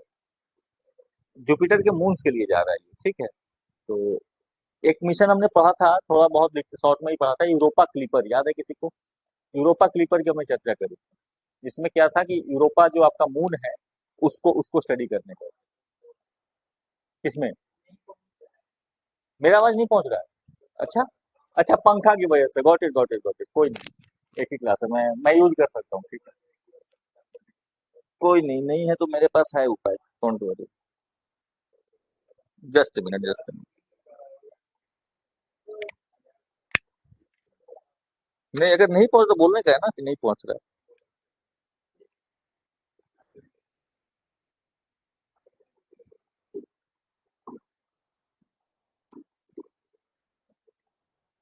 अभी पहुंच रहा है? हाँ जी। हाँ। अब आ जाएगा, ठीक है। चलो, ठीक है। इसके बाद जो चर्चा करेंगे, अच्छा, एक JWST थोड़ा सा ये रखना, जेम्स वेब स्पेस टेलीस्कोप, इसकी मैं चर्चा थोड़ी और डिटेल में करूंगा, ठीक है। इसको मैं अलग से भी डील करूंगा ऑब्वियसली। बट यहाँ पे क्योंकि आ गई है बात, तो ध्यान रखेंगे, जेम्स वेब स्पेस टेलीस्कोप जो है, this is a joint project, तो NASA, USA and Canadian Space Agency. एक क्वेश्चन तो आपका यहीं से बन गया, ठीक है। Japan, sorry, NASA, European Space Agency and Canadian Space Agency, ठीक है। वो यहाँ पे इटालियन या जापान डाल के दे देगा, आराम से ऑप्शन फंस जाएगा। एक चीज ये याद रखेंगे। और इसका जो पर्पस वही है कि आप क्या करोगे, आप मिल्की वे गैलेक्सी को, आप पूरे के पूरे स्पेस को पढ़ोगे। मैंने बताया आदित्य का मिशन, आदित्य 11 मिशन का जो पर्पस है वो सन को पढ़ना है। जेम्स वेब स्पेस टेलीस्कोप पूरे के पूरे आपके यूनिवर्स को ऑब्जर्व करना चाह रहा है, वो एक टेलीस्कोप है, ठीक है। ये जो है आपको ऑब्जर्व करना चाहता है पूरे के पूरे यूनिवर्स को। और यहाँ पे रिसेंटली इससे जुड़ी एक बड़ी अच्छी खबर आई है। अच्छी खबर इन द सेंस कि इसने एक ऑब्जर्वेशन किया है हमारे खुद के गैलेक्सी के बारे में, ठीक है। जो हमारा आपका सुपर, जो आपका मिल्की वे गैलेक्सी है, ठीक है, मिल्की वे ही है ना? हाँ, ठीक है। तो हमारा जो मिल्की वे गैलेक्सी है, उसमें वहां पे इनको एक सुपर मैसिव ब्लैक होल मिला, ठीक है। यानी कि हमारे गैलेक्सी के बीच में भी एक सुपर मैसिव ब्लैक होल है। तो ये इन्होंने बताया, ये बताया है आपको जेम्स वेब स्पेस टेलीस्कोप ने। और यहाँ पे इसने बात करी है उस रीजन की जिसको कहा गया है सैगिटेरियस सी। ये सैगिटेरियस सी जो है, this is a star forming region. ये वैसे रीजन है जहाँ पे स्टार्स का फॉर्मेशन होता है, ये वैसी भट्टियां हैं जहाँ पे स्टार्स बनाए जाते हैं, ठीक है। ये ऐसे चीजें हैं। तो ब्लैक होल्स में थोड़ी बहुत चर्चा हम करेंगे। या यूनिवर्स में ऐसे रीजन्स होते हैं जहाँ पे वैसे डेंस रीजन होते हैं जहाँ पे स्टार बनाए जाते हैं, ठीक है। हाँ, स्टार बनाए जाते हैं, स्टार बनते हैं, ये वैसे डेंस रीजन होते हैं, ठीक है। तो यहाँ पे डेंसिटी ज्यादा होती है, यहाँ पे आपको मटेरियल जो अवेलेबल होता है वो ज्यादा होता है। तो जब वो इकट्ठा होते हैं तो यहाँ पे स्टार्स बनते हैं। तो कोई भी आप गैलेक्सी देखोगे, उसके सेंटर वाले रीजन में आप देखोगे मास ज्यादा दिखता है आपको। नॉर्मली आप फोटो वगैरह देखोगे तो, हालांकि तो इमेजिनरी बहुत ज्यादा होते हैं, बट फिर भी, तो मास उसके अगर आपको सेंटर में ज्यादा दिख रहा है, यानी कि वहां पे जो एक्टिविटी है वो ज्यादा चल रही है। वो वैसे रीजन होते हैं जहाँ पे कि स्टार्स का फॉर्मेशन होता है, ठीक है। और वो स्टार्स का फॉर्मेशन होकर धीरे धीरे वो मूव करते हैं, सब कुछ मूव कर एक्सपैंड कर रहा है ऑब्वियसली। तो ये चीज होती है। तो हमारे सेंटर में भी ये इस तरीके की एक रीजन है, एक चूल्हा है जो कि स्टार का फॉर्मेशन करता है, ठीक है। ये ध्यान रखेंगे। अब थॉर की तरह नहीं कि चालू करके नया स्टार वो फिर भट्टी टपाएंगे, वो वैसा नहीं है कुछ। वो ठीक है, वैसा वैसा कुछ रीजन जो है वो, ठीक है। तो इनको क्या कहा गया है, इनको कहा गया है प्रोटोस्टार्स, ठीक है, स्टार बनने के पहले, ठीक है। तो संघर्ष के दिन जब आप बिताते हो तो आप क्या हो? आप प्रोटोस्टार हो। जब संघर्ष के दिन बीत जाएंगे तो आप स्टार बन जाओ।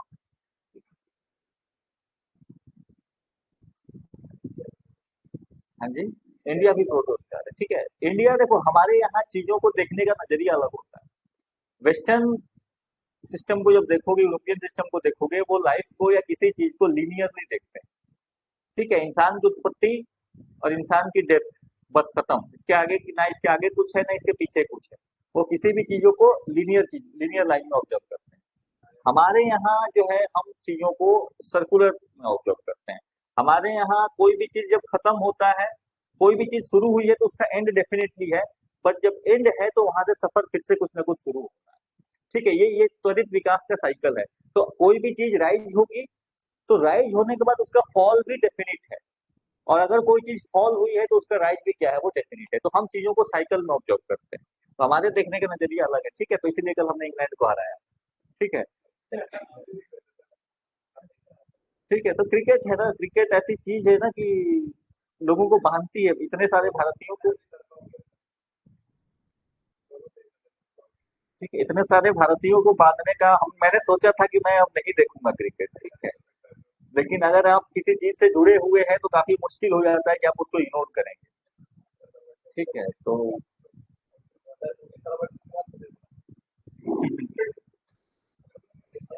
वही जैसे मैच थोड़ा इंटरेस्टिंग होना स्टार्ट होता है तो लोग जो है उसको देखना स्टार्ट कर देते हैं। ठीक है, डन, लिख लिया। तो प्रोटोस्टार सिंपली सैगिटायरस सी और जेम्स वेब स्पेस टेलीस्कोप, ये क्या कर रहा है, कैसे कर रहा है, इसकी चर्चा मैं आगे और करूंगा। ठीक है, मैं चर्चा करूंगा उन सारे टेलीस्कोप की जो धरती को ऑब्जर्व कर रहे हैं, नॉट स्पेस को ऑब्जर्व कर रहे हैं। हाँ जी। अपन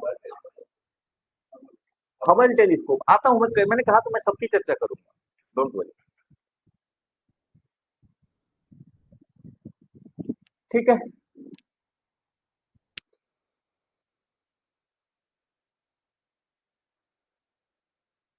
इसके अलावा जूस मिशन। ठीक है, तो जूस है तो Jupiter, Jupiter IC moons explorer, तो ये स्पेसिफिकली जुपिटर के लिए नहीं जा रहा है, जुपिटर के मून्स को पढ़ने के लिए जा रहा है। ठीक है, जुपिटर के जो 3 मून है मेजरली उसको पढ़ेगा। एक है गैनीमेड, दूसरा है कैलिस्टो और तीसरा है यूरोपा। ठीक है, तो यूरोपा के लिए तो हमने पहले से भी भेजा था यूरोपा क्लिपर, बट ये जो है आपको बाकी 3 मिशन को पढ़ने के लिए जो है ये आपको जा रहे हैं। पहली चीज यहाँ पे ध्यान रखेंगे, गलती ना करें, ये जो है मिशन, ये ईएसए का है, यूरोपियन स्पेस एजेंसी का है, ना कि नासा का। ठीक है, तो ये गलती, नॉर्मली हम क्या मानते हैं कि अगर कोई मिशन का नाम नहीं सुना है, जापानीज नहीं लग रहा है, तो नासा का होगा। ठीक है, टर्म तो कुछ नाम जो है सुनने में जापानी, चाइनीज या जापानीज लगे तो आप सोचते हो, अदरवाइज आप उसको नासा मान के चलते हो। ठीक है, तो ये गलती ना करें यहाँ पे। यूरोपियन स्पेस एजेंसी जो है इसका है, उसने लॉन्च किया, और इसका जो पर्पस वही है कि इन 3 मून्स को स्टडी करेगा। पर्पस, ये बेसिक आइडिया ये है कि ये जो 3 मून्स है, यहाँ पे बहुत सारा पानी है। ठीक है, यहाँ पे ओशियन है, फ्रोजन ओशियन है, तो हम उनको स्टडी करें, हो सकता है फ्यूचर में जो है धरती छोड़ के भागना पड़े तो कहाँ जाएंगे। ठीक है, तो वो इसके लिए इनको स्टडी कर रहे हैं।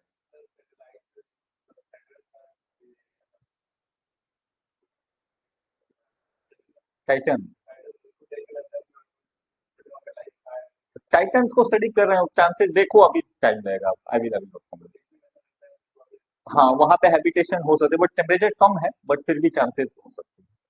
तो इनको पढ़ेंगे। ठीक है, तो अगेन यहाँ से आपसे क्या याद रखेगा, रखेंगे, एक तो जूस मिशन है किसका, दूसरा ये 3 मून। ठीक है, गैनीमेड, कैलिस्टो एंड यूरोपा, ये 3 मून किस ग्रह के हैं, ये एक तरीका हो सकता है क्वेश्चन बनने का। ठीक है, बस यहाँ से, इसके अलावा किसने लॉन्च किया है, तो 3 क्वेश्चन यहाँ से आपको निकल सकते हैं। ठीक है, तो इसको पढ़ेंगे कि अच्छा इनका वेदर कैसा है, मैग्नेटिक फील्ड कैसा है, ग्रेविटेशनल पुल कैसा है। क्योंकि कारण है कि यहाँ पे पानी की संभावनाएं हैं, तो फ्यूचर में जो है यहाँ पे आप घर बनाएंगे हम लोग, और क्या। हाँ जी, यही है ना, इंसान की परेशानी यही है, जो है उसको छोड़ करके बाकी चीजों की चिंता है।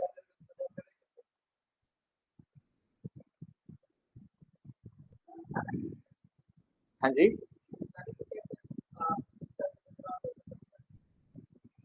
चीजें, दो चीजें है ना, कभी कभी क्या होता है कि ये आपका ये दोधारी तलवार है, जो आपकी बुद्धि है वो क्या है, दोधारी तलवार है।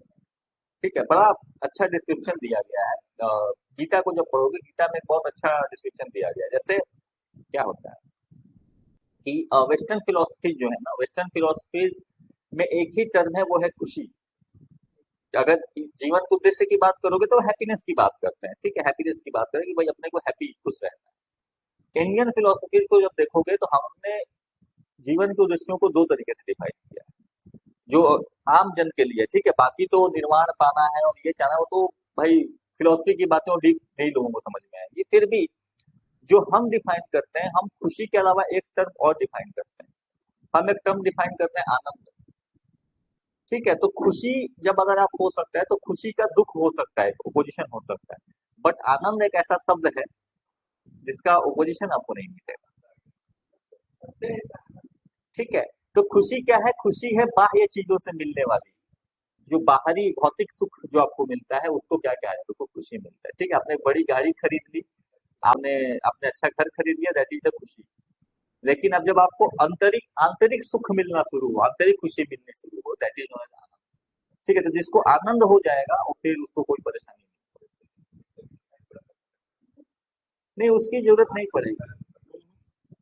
हाँ, वो तो हमने दिया है ना, हमने उसको समझाया, हम उसको आप क्या बोलते हैं, मैस्कुलिन एंड फेमिनिन कैरेक्टर हम सबको देना चाहते हैं। वो मैं समझ गया तुम जो बोलना चाह रहे हो। ठीक है,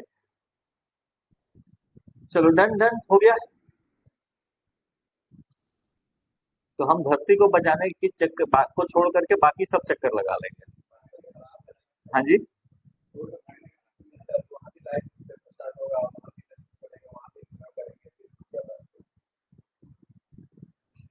ठीक है।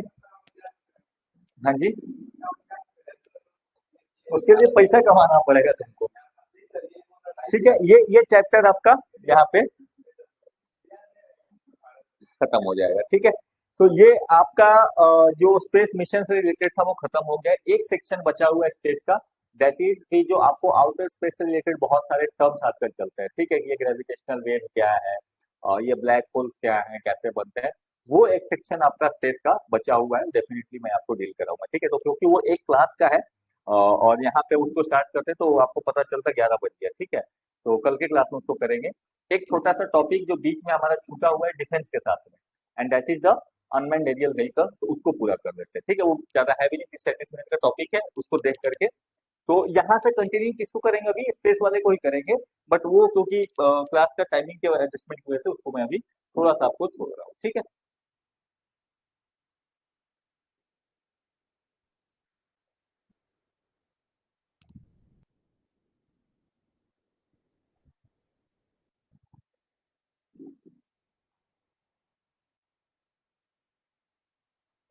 अरे इसमें डाउनलोड नहीं किया।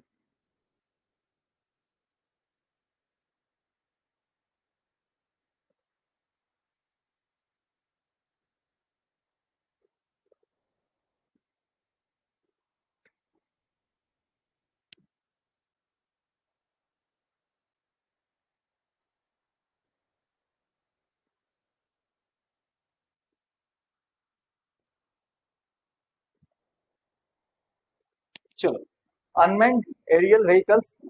अब देखो यहाँ से अगर क्वेश्चन आना होगा तो दो तरीके से आ सकते हैं। एक तो आपको कुछ कुछ टर्म्स, कुछ कुछ ड्रोन्स के नाम, जैसे कल के लास्ट क्लास में क्वेश्चन हमने देखा था कि लक्ष्य क्या था, ये आपको इंडियन आर्मी का पहला ड्रोन जो था वो क्या था। ठीक है, तो उस तरीके क्वेश्चन बन सकते हैं। अदरवाइज एक तरीका यहाँ से आपको मेंस आंसर राइटिंग पर्पज से भी यहाँ से क्वेश्चन बन सकते हैं कि ड्रोन के क्या यूजेस हो सकते हैं, ड्रोन के यूज के भारत में क्या लिमिटेशंस हैं, या भारत सरकार ने इसको लेकर के क्या योजनाएं चला रखी हैं। तो इस तरीके के सवाल यहाँ से इस फील्ड से आपको बनने के चांसेस बने रहते हैं। तो सबसे पहले कि अनमैन्ड एरियल व्हीकल है क्या, तो सबसे छोटी चीज, सबसे आसान भाषा में, वो कोई भी क्राफ्ट, कोई भी आपको व्हीकल जिसको क्या किया जाए, रिमोटली ऑपरेट किया जा रहा है, रिमोटली कहीं और से ऑपरेट किया जा रहा है। और अगर वो एरियल है यानी वो आसमान में उड़ रहा है, आकाश में उड़ रहा है, तो that that that becomes a UAV, otherwise that is known as the drone. तो मैंने आपको डिफरेंस बताया था ड्रोन और ईवीएवी के बीच में। ड्रोन का सिंपल सा मतलब है जिसको आप रिमोटली ऑपरेट कर रहे हो, that everything that you are operating remotely, that is a drone. ठीक है, और उसी में अगर आप उसको ऑपरेट कर रहे हो on the surface, on the in the air, then it becomes the unmanned aerial vehicle. ठीक है, इसके अलावा अगर वाटर में करोगे तो अनमैन्ड सबमर्सिबल व्हीकल हो जाएगा, अनमैन्ड वाटर व्हीकल हो, इस तरीके से चीजें बदलेंगी।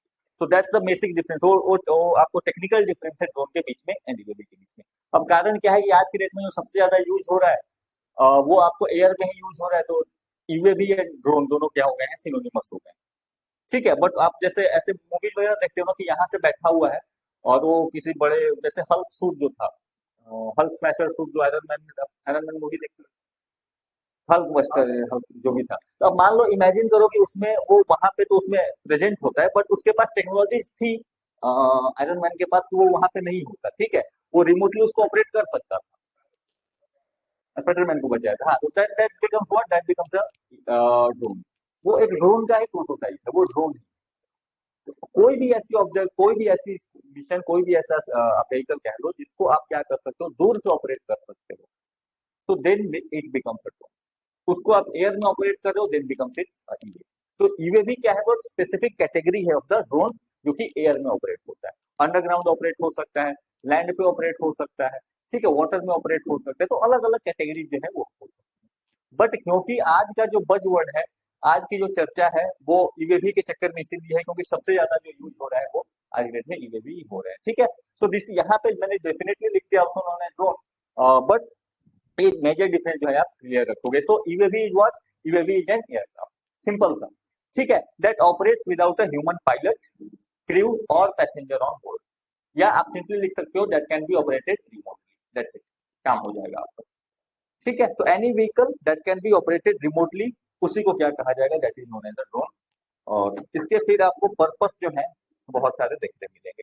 आज के डेट में ड्रोन की अगर आप चर्चा करोगे तो हर कंट्री इसको डिफरेंट फील्ड्स में क्या कर रही है, एक्सप्लोर कर रही है। एक घटना मेरे अभी कुछ दिन पहले मैंने न्यूज में पढ़ा था, जापान जो है, जापान ड्रोन्स का यूज कर रहा है अपने यहाँ, जैसे फसल जो हमारे यहाँ लगती है, तो उसको, हाँ जी, नहीं बाबा, देखभाल करने के लिए तो कर ही रहे हैं। हाँ, छिड़काव नॉर्मल चीज है, मैं जो अभी आपको बताने वाला हूँ ये तो चलो, फसल की देख रेख, छिड़काव जो है, सॉइल की लेवलिंग जो है, पानी का लेवल क्या है, ये सब चीजें तो हम कर ही रहे हैं, ठीक है, खाद वगैरह दे ही रहे हैं, स्प्रेइंग वगैरह के लिए हम यूज कर ही रहे हैं, ये तो नॉर्मल है ना। एक हमारे यहाँ एक छोटी सी प्राणी है जिसका नाम है मधुमक्खी, बी। नहीं, बीज का रोल होता है पॉलिनेशन के लिए, फ्लावर्स में फूल लगने के लिए, लेकिन ह्यूमन के कर्म, ठीक है, बीज की संख्या भी जो है रही है वो क्या हो रही है, धीरे धीरे कम हो रही है। तो जापान ने इसका रास्ता निकाला, बोला कोई बात नहीं, मैं बीज के साइज का ड्रोन बनाऊं, और इन ड्रोन्स का काम क्या होगा, फ्लावर्स को पॉलिनेट करना, ठीक है। तो ये यूएवी का यूज आप इस लेवल तक जा रहा है, that is also an UAV ना। वो क्या है, वो अनमैन्ड एरियल व्हीकल ही तो है, ठीक है। तो जापान ने इसको इस हद तक यूज किया है for the purpose of pollination, ठीक है। तो अभी रिसेंटली किस कंट्री ने कहा है कि मैं सारे कौमों को मारूंगा, इंडियन क्रोज को मारने की बात आई। नहीं नहीं, इंडिया क्यों मारेगा, अफ्रीका का एक देश है, ठीक है, वहां पे क्रोज ने बहुत तबाही मचा रखी है, तो देख लेना उसको, ठीक है, ये बज़वर्ड चलते रहते हैं न्यूज़ में, ठीक है। तो ये आपको अनमैन्ड एरियल व्हीकल्स में ये रखोगे। अब यहाँ पे थोड़ी सी चर्चा types and categories of drone, कि किस किस कैटेगरी, किस किस टाइप्स के ड्रोन होते हैं, बस सिंपल सा आप याद रखना, बहुत यहाँ पे कंफ्यूज नहीं करना है। एक है, पहला है that is the single rotor drone. Single rotor यानी इसमें एक पंखा होगा, ठीक है, केवल और केवल एक पंखा होगा जो इसको घुमा रहा होगा। तो ये कुछ इस तरीके का फोटो बना लेना, ठीक है, यहाँ पे इसमें एक पंखा रहेगा, दैट्स इट। अब ये आपको, दैट्स इट, ये सिंगल रोटर ड्रोन हो गया, एक पंखा रहेगा वही घूमेगा, इसका काम चलेगा, ठीक है।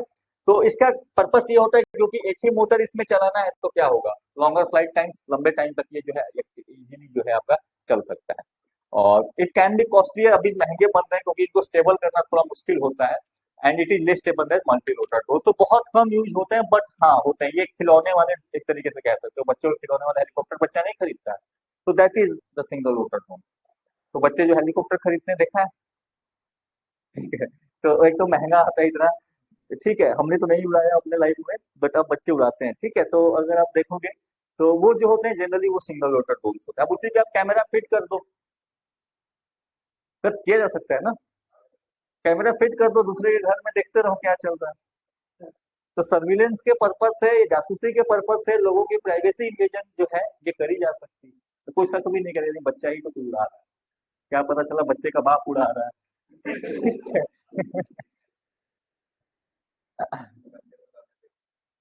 ठीक है, तो ये आप ध्यान रखेंगे, सिंगल रोटर ड्रोन्स। इसके अलावा जो आज के डेट में सबसे ज्यादा यूज हो रहा है, that is what, that is known as the multi rotor drone, ठीक है। तो नाम से ही पता चला ना, मल्टी रोटर, ज्यादा सारे, बहुत सारे पंखे जो है इसमें आपको दिख रहे हैं। तो ये क्या है, आज के डेट में जो सबसे ज्यादा यूज दिख रहा है, common consumer drone with multiple rotor, जो आज के डेट में, अब इसमें बहुत सारे हो सकते हैं, क्वाड कोप्टर्स तो 4 पंखा लगा हुआ है, हेक्सा कोप्टर्स तो 6 पंखा लगा हुआ है, ठीक है। बट वो सारे के सारे क्या है, these are the multi rotor spoon. अब ये वर्सेटाइल है, इनको अलग अलग पर्पसेस के लिए यूज किया जा सकता है। अब आप जितने भी मेजरली आज की डेट में आप फोटोग्राफी से लेकर के, ठीक है, तो उससे लेकर के बाकी रिक्रिएशन कमर्शियल पर्पस, ये सारे के सारे में जो यूज हो रहे हैं वो सारे आज के डेट में मल्टी रोटर ड्रोन्स है। और इनका इनका पर्पस, इनकी वर्सेटिलिटी इतनी है कि आप पंखे अपने हिसाब से ऐड करते जाओ, वेट अपने हिसाब से बढ़ाते जाओ, और ये फ्लेक्सिबल हो जाते हैं डिजाइन में। ठीक है, तो सेम डिजाइन को आप जो है स्केल अप कर सकते हो, स्केल डाउन कर सकते हो, ये इनकी खासियत हो जाती है। और आज के डेट में तो ड्रोन इतने सस्ते मिलने लगे अब तो। ठीक है, अरे मतलब वो 10 ही है, नहीं वो बहुत ज्यादा ही है। आज से 10 साल पहले का तुम सोचो, तुम्हें ड्रोन होना होता तो तुम सोचते कि अरे भाई कौन लेगा। आज डेट में तुम्हें 3,000 4,000 5,000 रुपए में ड्रोन मिल जाता है। हाँ? अरे मजे तो तुमको करना क्या है, तुमको क्या करना है ये बताओ। खुद भी असेंबल कर सकते हो, बिल्कुल कर सकते हो। ठीक है, चलो आगे आ जाओ।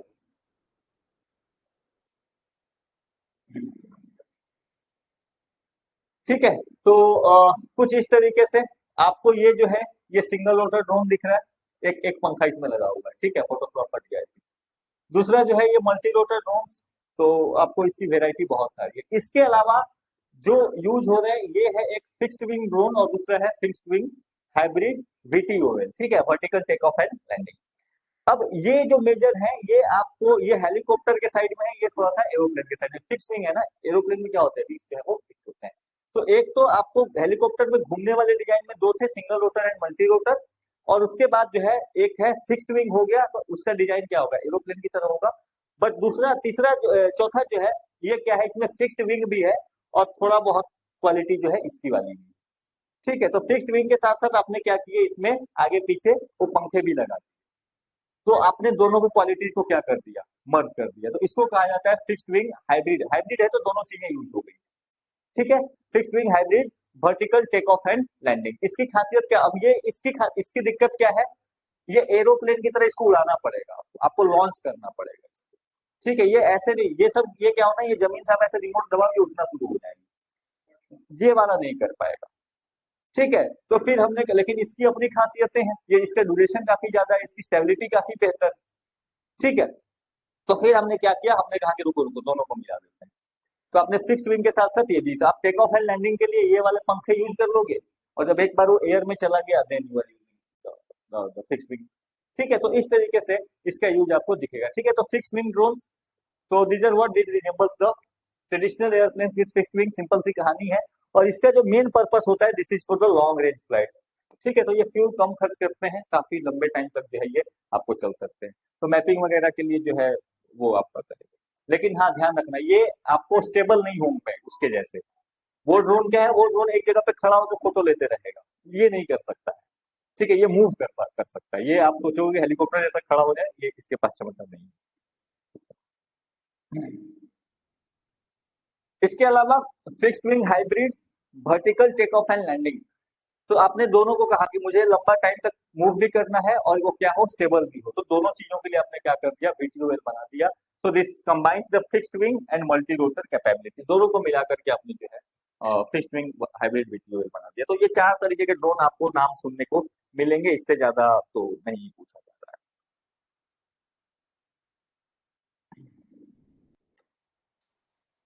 इसके बाद हमने चर्चा करी थी कि भाई ड्रोन्स का यूज क्या क्या हो सकता है। ठीक है, तो ड्रोन्स के यूज के मैंने आपको बहुत सारे एग्जांपल बताए थे, बट स्टिल थोड़ा सा जो है आप देख लेंगे। एक मिनट लिख लेते हैं।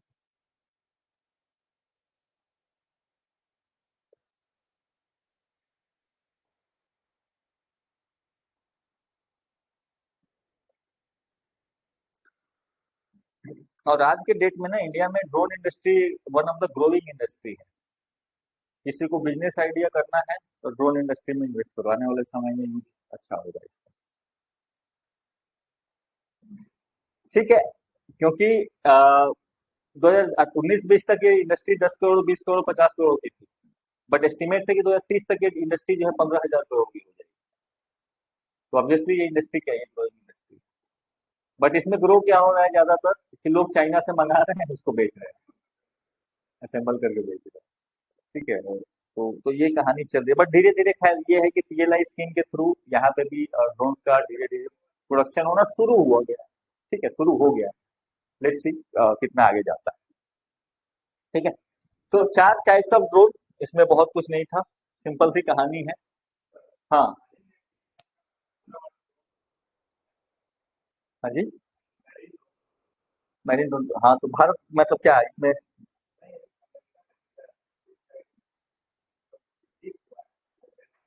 अच्छा, वो, हाँ हाँ, वो माइनिंग वगैरह पर्पस के लिए, ताकि एक तो जैसे सबमरीन्स का यूज ना करके वो ड्रोन्स का यूज करेंगे। हाँ, ऑब्वियसली ये हर हर कंट्री कर रही है। ठीक है, अब जिसके थोड़े एडवांस है, थोड़ी चर्चा में आ गई, कोई ऐसी कंट्री नहीं होगी जो इसको नहीं प्रयास कर रही। तो ड्रोन्स जो है वो चर्चा हर हर जगह उसका यूज होना शुरू हो गया। माइन यहाँ पे भी तो यूज हुआ इजराइल वाले वॉर में। वो डिटेक्शन वगैरह करने के लिए टनल में छुपे हुए, भाई सोल्जर्स को क्यों भेजना है? सोल्जर्स को भेजोगे मारे जाएंगे क्रॉस फायर, ड्रोन्स को उड़ा रहे हैं। तो हर जगह चल रहा है ड्रोन्स आज की डेट में ना, ये ऐसी ऐसा ऐसा एक फील्ड है जो आने वाले टाइम में आपको बहुत एक्सटेंड करता हुआ दिखेगा। अब रही बात कि ड्रोन का यूज कहाँ कहाँ हो सकता है। ठीक है, तो ये 40 यूजेज है, आप इसको लिखने के चक्कर में ना पड़े। ठीक है, ये मुझे मिल गया अच्छे से। तो आप इसको मेजरली जो थोड़ा थोड़ा आप इसके पॉइंट्स क्लियर रखेंगे। जैसे मान लो इमरजेंसी सर्विसेज में आपको डिजास्टर रिकवरी में, ठीक है, कहीं पे डिजास्टर हो गया, सामान पहुंचाना है, खाना पहुंचाना है, मेडिसिन पहुंचाना है, आप क्या करोगे? ड्रोन का यूज करोगे। जब तक रास्ता जो है वो बन रहा है, उसके पहले जो है आप कर दोगे। ठीक है, इमरजेंसी रिस्पॉन्स जिसको हम कहते हैं। इसके अलावा disaster and hazard hazard monitoring, और ये भी एक पर्पस हो सकता है। जैसे मान लो भारत में एक समस्या आती है जिसको हम लोग कहते हैं GLOF, glacier lake outburst flood. ठीक है, कई बार जो आपको हिमालय और उन रीजन में क्या है, बहुत सारे ग्लेशियर लेक्स बने हुए हैं। अब कभी कभार क्या हो जाता है, उनका डैम ब्रेक होता है और बहुत ज्यादा बाढ़ आ जाती है। ये सिक्किम वाले रीजन में ज्यादा होता है। ठीक है, हिमालय हिमाचल वाले रीजन में भी जो आपका केदारनाथ फ्लडिंग हुई थी, वो भी एक जीएलओएफ ही था। ठीक है, तो उसको मॉनिटर करते रहना, वहां पे खड़े हो गए मुश्किल है, तो क्या कर सकते हैं, ड्रोन की मदद से कर सकते हैं। तो ये कहीं ना कहीं एक तो इमरजेंसी मॉनिटरिंग, डिजास्टर मॉनिटरिंग, और उसके बाद डिजास्टर हो गया तो आप इमरजेंसी रिस्पॉन्स के तौर पे आप क्या कर सकते हो, ड्रोन का यूज कर सकते हो। जब तक सड़कें टूट गई, रेलवे टूट गया, सब कुछ टूट गया, लेकिन ड्रोन तो जा सकता है। ठीक है, उसको जाने के लिए कोई हाईवे नहीं चाहिए, छोटा मोटा सामान लेके इट कैन इजीली मूव। ठीक है, इसके अलावा सर्च एंड रेस्क्यू ऑपरेशन भी जो है ये कर सकता है। अब छोटे छोटे ड्रोन, कहीं पर अर्थक्वेक में मलबा आ गया, लोग दब गए, तो अब ऐसे ड्रोन्स बने जो सांप की तरह रहेंगे, एक नासा ने बनाया है। ठीक है, वो सांप की तरह खूब खोज खोज के निकालेगा कि अच्छा कहाँ पे क्या इशू चल रहा है। तो उसकी वैरायटी, ये तो आपके इमेजिनेशन पे जा रहा है कि आप कितने कितने सोच सकते हो। ठीक है, वो ड्रोन्स का एक फील्ड है, वो सांप वाला डिजाइन भी है, तो वो ड्रोन ही है। ठीक है, वो खोजेगा कि अच्छा कहाँ पे कोई फंसा हुआ तो नहीं। हाँ जी। बॉडी के अंदर के लिए, हाँ, बॉडी में क्या इश्यू आ रहा है, तो वो उसके लिए ऑब्वियसली वो थोड़ा सा दूसरे फील्ड में चला जाएगा, बट ठीक है। ये भी आप चाहो तो मेंशन कर सकते हो। ठीक है, इसके अलावा सिक्योरिटी सर्विस के लिए तो मेजर हो ही रहा है। ठीक है, क्राइम सीन, तो फोटोग्राफी, वहां पे भी crime scene photography, wedding photography क्यों सोचोगे? आप वेडिंग फोटोग्राफी तो कर ही सकते हो, क्राइम सीन फोटोग्राफी भी कर लो, क्या दिक्कत है, अच्छे से उसका बनेगा मेजर पूरा वो पढ़ोगे। इसके अलावा आप सर्विलेंस वगैरह, ट्रैकिंग वगैरह के लिए, आप भीड़ कंट्रोल करने के लिए आप डेफिनेटली कर रहे हो। एग्रीकल्चर ऐसा एरिया है जहाँ पे कि इसका यूज खूब जम के हो रहा है, भारत में कम है। लेकिन आप देखोगे यूएसए जैसे देशों में, यूरोप जैसे देशों में, वहां पे वो क्या करते हैं, करीब करीब वहां पे 80 से 85% फार्मर जो है वो ड्रोन का यूज कर रहे हैं आज के डेट में, 80 to 85%। तो वो कर रहे हैं, डेफिनेटली इंडिया में अभी टाइम लगेगा, बट ऑब्वियसली ये एक ऐसा फील्ड है जहाँ पे होना शुरू हो गया। ठीक है, तो इसके अलावा आप क्या करोगे, मॉनिटरिंग वगैरह की, अच्छा पानी है कि नहीं है, पेस्टिसाइड वगैरह डालोगे। ठीक है, flood and fire detection, inventory and records, कितना सामान मेरे पास है, ठीक है, कितना गेहूं पैदा होगा, वो सब एस्टिमेट लगा लो पहले से। प्रेसिजन ऑपरेशन, प्रेसिजन कहाँ पे, अगर स्पेसिफिकली कहीं पे आपको फर्टिलाइजर डालना है तो आप जाके वहीं पे डालोगे, नॉट हर जगह। तो वो ये सारी चीजें हो रही हैं। एनवायरमेंटल मैनेजमेंट के लिए हो सकता है ना, कोई हाथी को मार रहा है तो आप हाथी वगैरह को खोजते रहने के लिए आप क्या करोगे, ड्रोन का यूज करोगे। सर्विलेंस ही है एक्चुअली ये पर्पस, बट आप उसको क्या करो, इन्वायरमेंट के पर्पस में भी आप क्या कर रहे हो, उसका यूज कर सकते हो। तो दैट्स अगेन, तो इसके अनलिमिटेड यूज जो है, ये आपके इमेजिनेशन पे, सोच पे निर्भर कर रही है कि मैं इसको कहाँ कहाँ यूज कर सकता हूँ। ठीक है, अगेन ये फील्ड जो है नेवर एंडिंग फील्ड है। Urban planning, real estate, architecture and engineering, ये सारे के सारे फील्ड जो है। ठीक है, तो कहाँ पे कौन सा घर तोड़ के कौन सा घर बनाना है, सिटी की प्लानिंग कैसे होगी बेहतर, कौन से एरिया को अपने को डेवलप करना है, उन सबके लिए ड्रोन्स का यूज हो रहा है। आज के डेट में फोटोग्राफी आपको जहाँ पे जरूरत पड़ेगी, जहाँ पे आपको रिकॉर्ड मैनेजमेंट की जरूरत पड़ेगी, वो सारे का सारा जो काम है वो आपको दिख सकता है। ठीक है।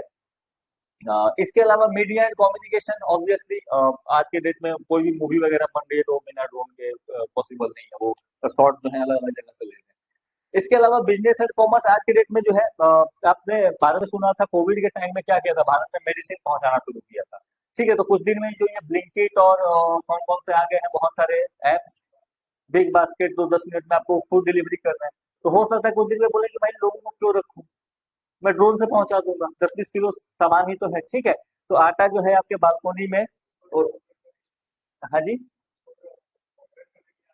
ऑब्वियसली आदमी रखेगा बट वो कम पैसा देगा ना, वो बैठा बैठा टीचर ऑपरेट करेगा अपना, और उसमें भी क्या पता कुछ दिन में ऑटोमेटेड कर देंगे, कोई करने का नहीं। ठीक है, वो आईओटी के साथ कनेक्ट होकर वो सब कुछ चलेगा, you don't need to operate. ठीक है, आप डिलीवरी एड्रेस डालो, अपने बालकोनी में खड़े हो जाओ, आटा जो है आपको आपके घर में मिल जाए। आटा के रसगुल्ला बनाओ सीधा मुंह में। ठीक है। किसको? अरे अभी के लिए कम है ना, आने वाले टाइम में देखो चीजें पहले तो महंगी रहती है, बाद में चीजें क्या होती हैं, सस्ती होती चलती है, उसमें इनोवेशन होता जाएगा, वो सस्ता होता जाएगा। तो ये चीज आपको दिख रहा है आज की डेट में। अब कुछ लोग बात कर रहे हैं आने वाले टाइम में हम इसको क्या करेंगे, पिकअप एंड डिलीवरी सर्विस के अलावा यानी टैक्सी सर्विस के रूप में भी यूज करेंगे। ठीक है, फ्यूचर का टाइम है बट ये हो सकता है। ठीक है, तो फ्यूचर इसीलिए साइंस एंड टेक्नोलॉजी में पॉसिबिलिटीज हमेशा बहुत ज्यादा हो सकती है। तो ये एक ऐसा फील्ड है, आने वाले टाइम में क्या होगा, आपको ड्रोन टैक्सी मिलेगी। ठीक है, तो ड्रोन टैक्सी अपने घर से उड़ो, आके यहाँ पे लैंड करो। ठीक है, तो ड्रोन टैक्सी जो है ये इस तरीके की चीजें ऑब्वियसली बन रही है, लोग ट्राई भी कर रहे हैं, ऐसा नहीं। आप साइंस चैनल वगैरह को फॉलो करोगे तो people are making trying to make that thing. हाँ जी, बन ही रहा है। अरे उसको स्टेबल करने का प्रयास, क्योंकि ह्यूमन को लेकर उड़ना थोड़ा रिस्की हो जाएगा ना। ट्रैफिक जो है, ट्रैफिक अब रोड पे नहीं दिखेगा, ट्रैफिक जो है आसमान में दिखेगा, अरे साइड हट भाई मेरा रोड आ रहा है उधर से। ठीक है, तो ये चीजें आपको दिखेंगी। हाँ जी। इसके अलावा रिक्रिएशन एंड एंटरटेनमेंट, ये सब चीजें देखो, ये यूज करने का बहुत सारी चीजें हो सकती है इसका। आपके इमेजिनेशन, मैंने एक ही लाइन में बता दिया, आपके इमेजिनेशन इमेजिनेशन पे डिपेंड करता है आप इसको कहाँ कहाँ यूज कर सकते हो। ठीक है, लेकिन अब हमें थोड़ा सा, अब आपको आप मान लो एग्जाम में ये क्वेश्चन पूछ दिया, तो आप अपने आप को कैसे लोगों से अलग बनाओगे, उसका एक तरीका है कि भाई भारत कहाँ कहाँ यूज कर रहा है, या भारत सरकार कहाँ पे फोकस कर रही है। ठीक है, तो उसके कुछ एग्जांपल्स लिख लो जहां पे कि गवर्नमेंट इसको यूज कर रही है, और गवर्नमेंट ने जहां पे यूज करना शुरू किया है वो एरियाज आपके लिए इंपॉर्टेंट बन जाते हैं। एक एग्जांपल के रूप में आप लिख सकते हो कि कोविड के टाइम में क्या हुआ था, वैक्सीन डिलीवरी के लिए इसका यूज हुआ था नॉर्थ ईस्टर्न स्टेट्स में।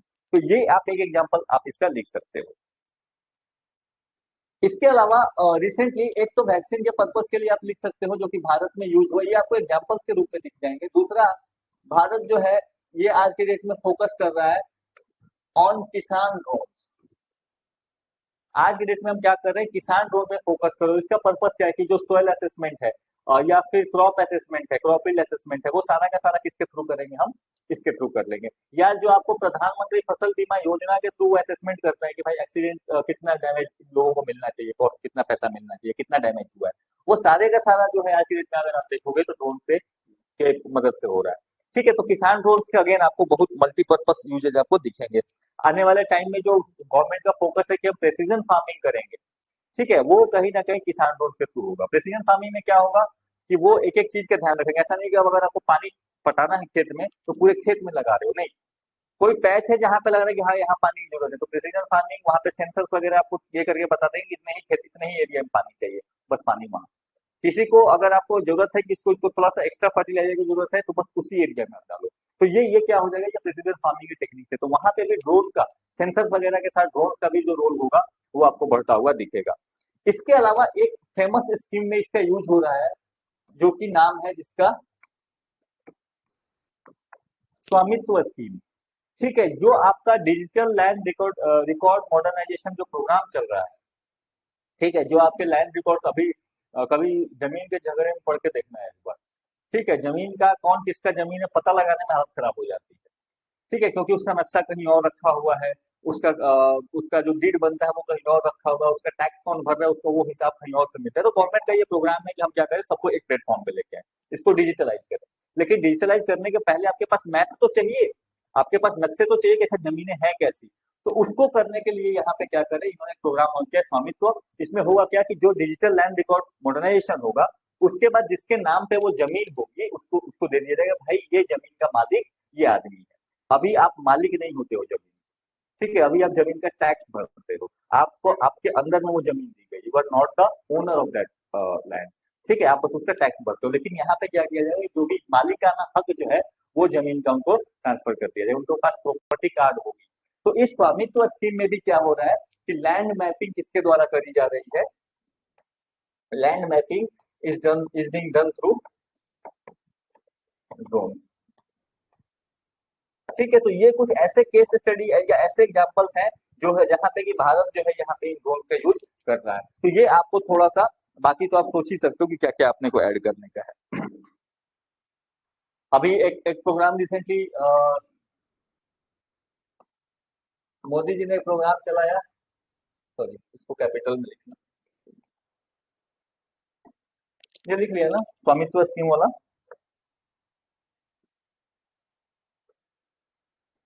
एक लिखना, और रिसेंटली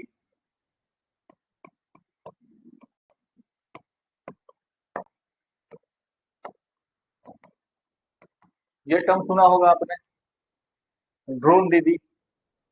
ठीक है, जो लखपति दीदी का कॉन्सेप्ट है उसमें एक एक उसका ऊपर आप कह सकते हो क्वेश्चन ये भी है कि हमारे यहाँ जो लड़कियां हैं, जो औरतें हैं, उनको क्या किया जाए, ड्रोन में ट्रेनिंग करी जाए, वो ड्रोन को कैसे ऑपरेट कर सकते हो, ये सब चीजें तो उनको ट्रेन करा जा रहा है। ये भी एक प्रोजेक्ट जो है आपको दिखेगा, गवर्नमेंट की ओर से चलता हुआ दिखेगा।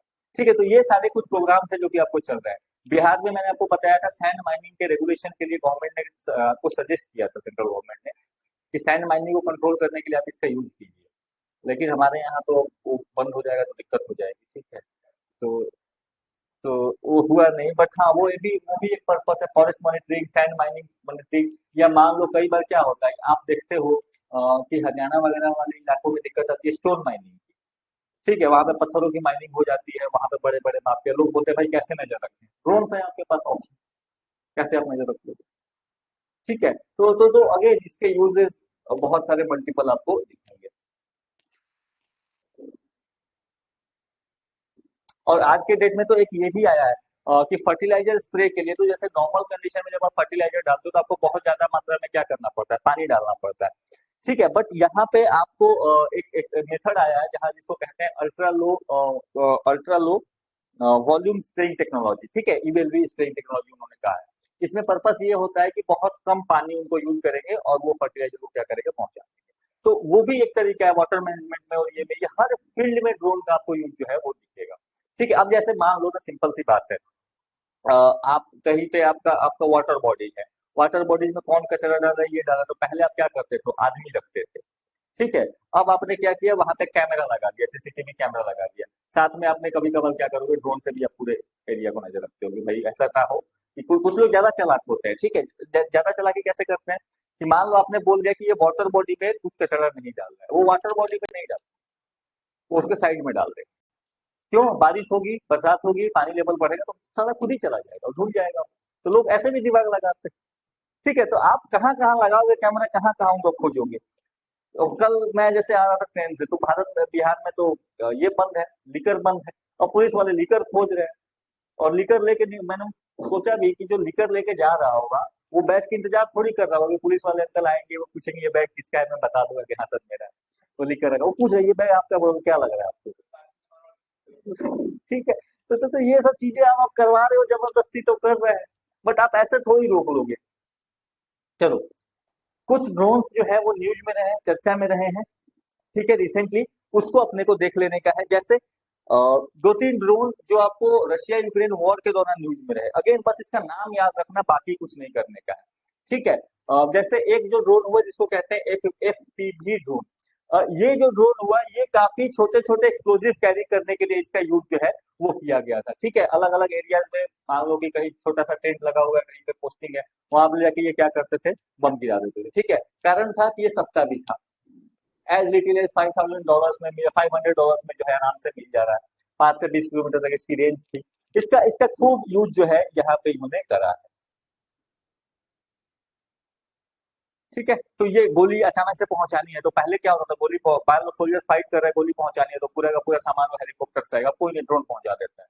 ठीक है, कम रेंज में, लो रेंज में वो ट्रेवल करके पहुंचा देगा। तो ये सारी चीजों के लिए कहीं ना कहीं रशिया यूक्रेन वॉर में खूब यूज हुआ है। इसके अलावा शाहिद 136, ये डबल ई भी मिल सकता है कहीं कहीं। ठीक है, शाहिद 136 कैमिकेज ड्रोन, ये ध्यान रखना ये ईरान मेड ड्रोन है। ये जो कामिकेज ड्रोन्स हैं या शाहिद ड्रोन्स हैं ये काफी फेमस हुए, ये ईरान बेस्ड ड्रोन्स हैं। इसका एक ही पर्पस है, मैं तो मरूंगा, अपने साथ में कुछ लोगों को लेके मरूंगा। ठीक है, तो ये शहीद करता है, ये क्या है, कहाँ पे कहीं पे भी जाएगा आपको एक्सप्लोजिव लेके और वहां पे पूरा का पूरा ब्लास्ट करेगा, वो ये रिटर्न करना इसका पर्पस नहीं है। ठीक है, तो ये बहुत सारे यूज जो है ये आपका हुआ है, और रशिया ने इसका खूब यूज किया। ठीक है।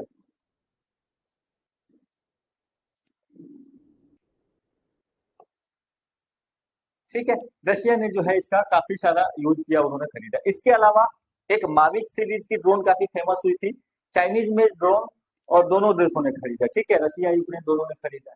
तो यहाँ पे हथियार हथियार बेचने वालों की बल्ले बल्ले है। ठीक है, लड़ोगे तो क्या होगा, जो हथियार बेचे तुम भी खरीद के ले जाओ, तुम भी खरीद के ले जाओ, उसको क्या दिक्कत।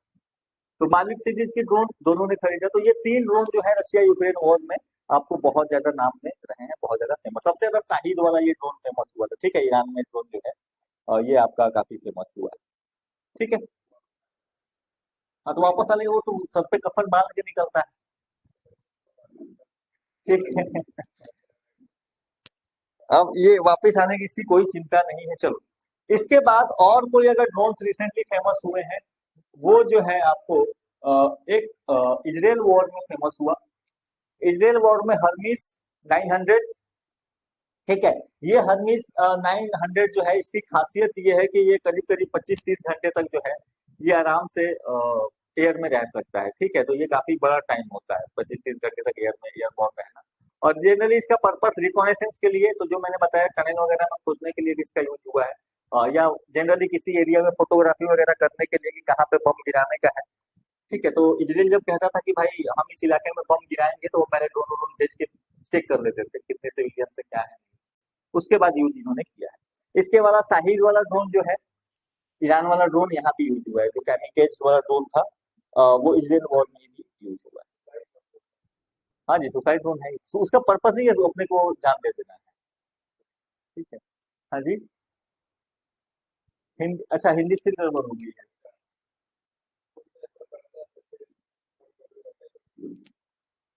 देखो, ऑटोमेशन में कई बार खतरनाक होती है आपके लिए। अब फायदा ये है कि ऑटोमेशन है, गूगल काम करता है तो मैं हिंदी में भी कर पा रहा हूँ, लेकिन कई बार वो गड़बड़ कर दे रहा है। ठीक है, कहीं कहीं कुछ गलतियां हो रही हैं तो फाइंड आउट कि ऐसा क्यों हो रहा है। हाँ हाँ, वही वही। ठीक है, तो हर्मिस ड्रोन, कैमिकेज ड्रोन, शहीद ड्रोन, ये तीन चार नाम जो है आप याद रखेंगे। इसके अलावा एक ड्रोन जो रिसेंटली आपको काफी फेमस हुआ, वो था ये अकिंची ड्रोन। ठीक है, अकिंची ड्रोन टर्की का, जो अभी रिसेंटली ईरान के जो आपको जो हेलीकॉप्टर क्रैश हुआ था वहां पे सबसे पहले जिस ड्रोन ने खोजा था वो यही ड्रोन था, किंसी ड्रोन। ठीक है, अब सबने सब सवाल पूछे, अच्छा टर्की ने इतना अच्छा बना दिया इतना ये, बट आप समझो कि एक्सीडेंट के माने 1 घंटे 1.5 घंटे के अंदर इसने खोज निकाला। जो एक्सीडेंट हुआ था, उनका हेलीकॉप्टर क्रैश हुआ था, मेरा पहला सवाल ये था कि ये उस इलाके में कर क्या रहा। हाँ जी, ऑब्वियसली ना सस्पिशियस, आप कर क्या रहे थे भाई उधर, आप क्यों उसके एरिया में, उस रीजन में आप क्यों घूम रहे हो। ठीक है, खैर जो भी है अकिंची ड्रोन, ये आप ध्यान रखेंगे।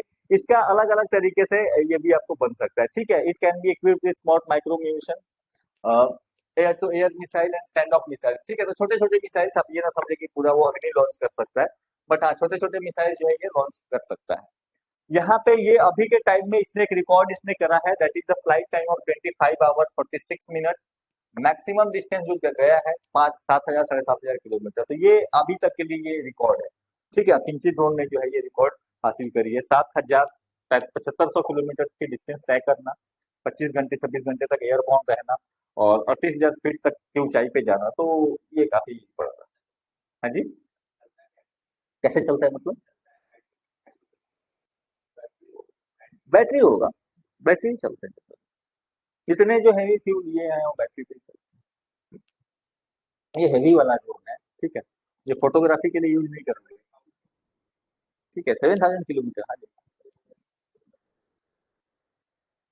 और अमेरिकन ड्रोन्स वगैरह मूवी वगैरह नहीं देखते, वो अमेरिकन ड्रोन्स जो रहते हैं वो दूर से ही बमबारी वगैरह के लिए यूज करते हैं। मैंने तो बस मेजर वाले डिस्कस की जो थोड़ी चर्चा में रहे हैं।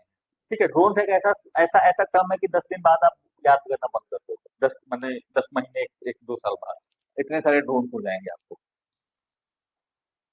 ठीक है, इतना याद रखना। भारत के कुछ ड्रोन्स इंडियन फोर्सेज जिसका यूज करती है, तो डिफेंस वाला पोर्शन भी आपका जो है वो कवर हो जाएगा यहीं पे। तो भारतीय फोर्सेज एक तो घातक, अगेन ये सारे के सारे डेवलपमेंट फेज में है, ये ध्यान रखना, जितने बता रहा हूँ ये सारे की डेवलपमेंट फेज में। अरे बाबा, इसको मतलब टेस्टिंग लिख लो भाई,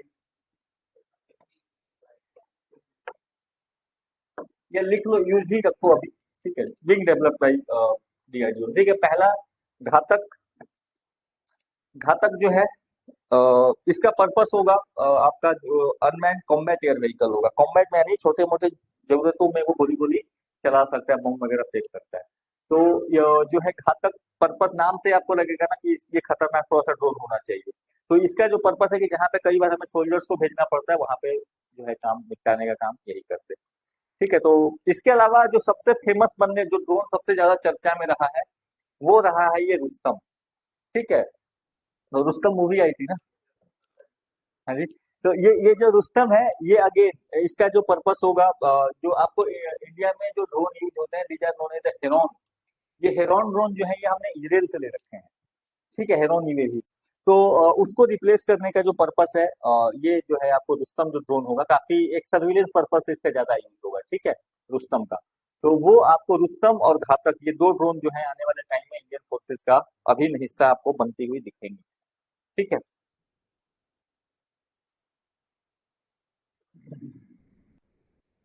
तो रुस्तम याद रखना, हीरोन ड्रोन को हटा के रुस्तम का यूज होना शुरू होगा। रुस्तम जो है, हाँ जी, हेरॉन जो है that is Israel made vehicles. बाकी और यहाँ पे चर्चा में एक रही है जो हमने क्लास में बात करी थी, नेत्रा की। ठीक है, नेत्रा जो ड्रोन है उसकी भी चर्चा जो है आपको देखने मिलेगी।